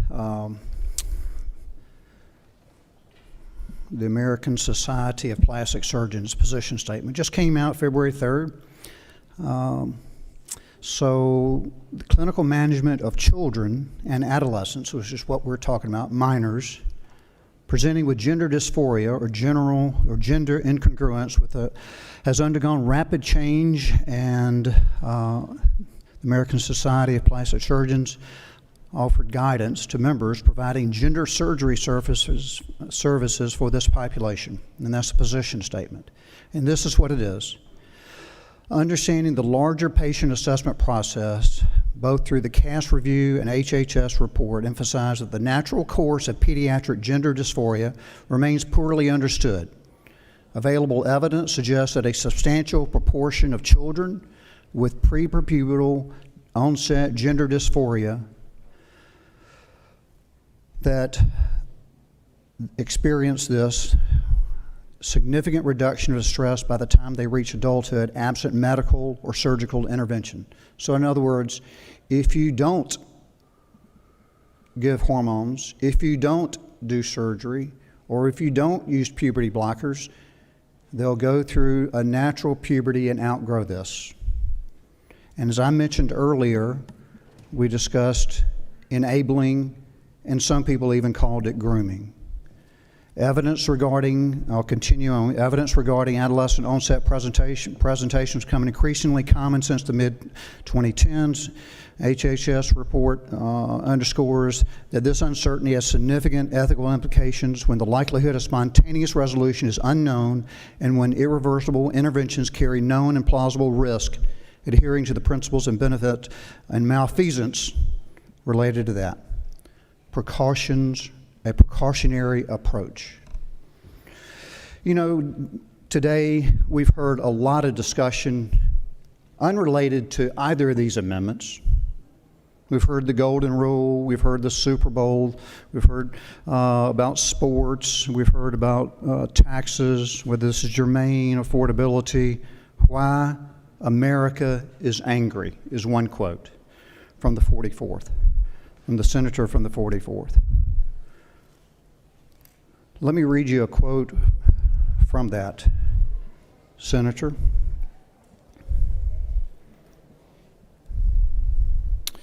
That relates to what was said earlier. Let me find it here. Apologize for my fingers.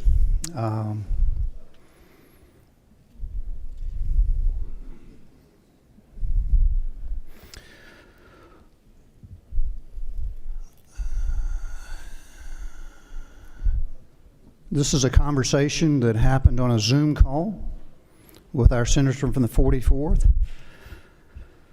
discussing why she had voted with the Republicans, because she thought that that issue was not a political winner for the Democratic Party. So in discussing political games and trust in government, I would encourage you to go back and look at that. Let me just simply say we're finishing up what should have been done after learning over 3 years of working on this piece of legislation, and this is the important part relating to that. Amendment 1 adds in those 4 words relating to puberty blockers. Amendment 1A adds in that no state funds will be used for transitioning like this in in adults. But you're still, as the senator from the 37th pointed out, you can still do it with your own money from that perspective. With that, Mr. President, I will yield the weld and ask for favorable consideration. Thank you. Senators yielded. All right, we're going to move on to the question is on the adoption of Amendment 1A. Amendment 1A. Is there objection? Objection. All those in favor of Amendment 1A will vote yea. All opposed will vote no. Secretary, unlock the machine.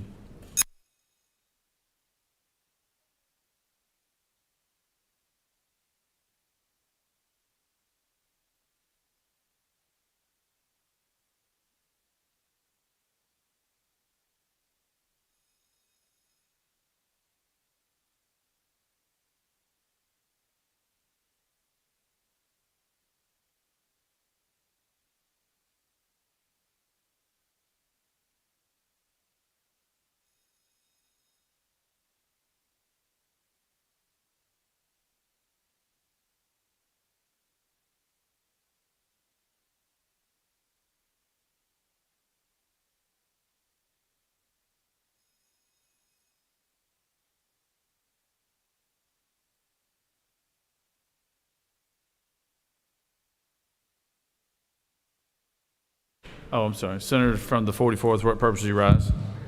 Parliamentary inquiry. State your inquiry. Isn't it true that when I had a conversation with a constituent that was just referenced by the senator from the first, that was a bill dealing with prisoners? The senator's passion is about what she speaks. All right. On the passage of an adoption of the Amendment 1A, the yeas are 30 and the nays are 18, and this amendment has prevailed. Now the question is on Amendment number 1 as amended. Is there objection to Amendment number 1 as amended? Objection. We have objection, so we'll put it on the board. All those in favor of Amendment 1 as amended will vote yea. Opposed, nay. Secretary, unlock the machine.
On the passage of Amendment 1 as amended, the yeas are 30, the nays are 18, and this bill has prevailed. Recognize the majority leader for a motion. Mr. President, I move that the Senate stand adjourned until 10 a.m. on Wednesday, February 11th. Majority Leader has moved that the Senate stand adjourned until Wednesday, February 11th at 10 a.m. Secretary, read the announcements. The Rules Committee will meet upon adjournment in room 450 of the Capitol. The Children and Families Committee will meet in room 450 of the Capitol at 2 p.m. The Retirement Committee will meet in room 310 in the CLOB at 2 p.m. The Education and Youth Committee will meet in room 307 of the CLOB at 3 p.m. The Higher Education Committee has been canceled. The Insurance and Labor Committee has been canceled. The Regulated Industries and Utilities Committee will meet in room 450 of the Capitol at 4 p.m. Mr. President, that completes the order. All right, the Majority Leader has moved. All those in favor on the motion to adjourn will signify by saying aye. All those opposed, no. The ayes clearly have it. Have a good day.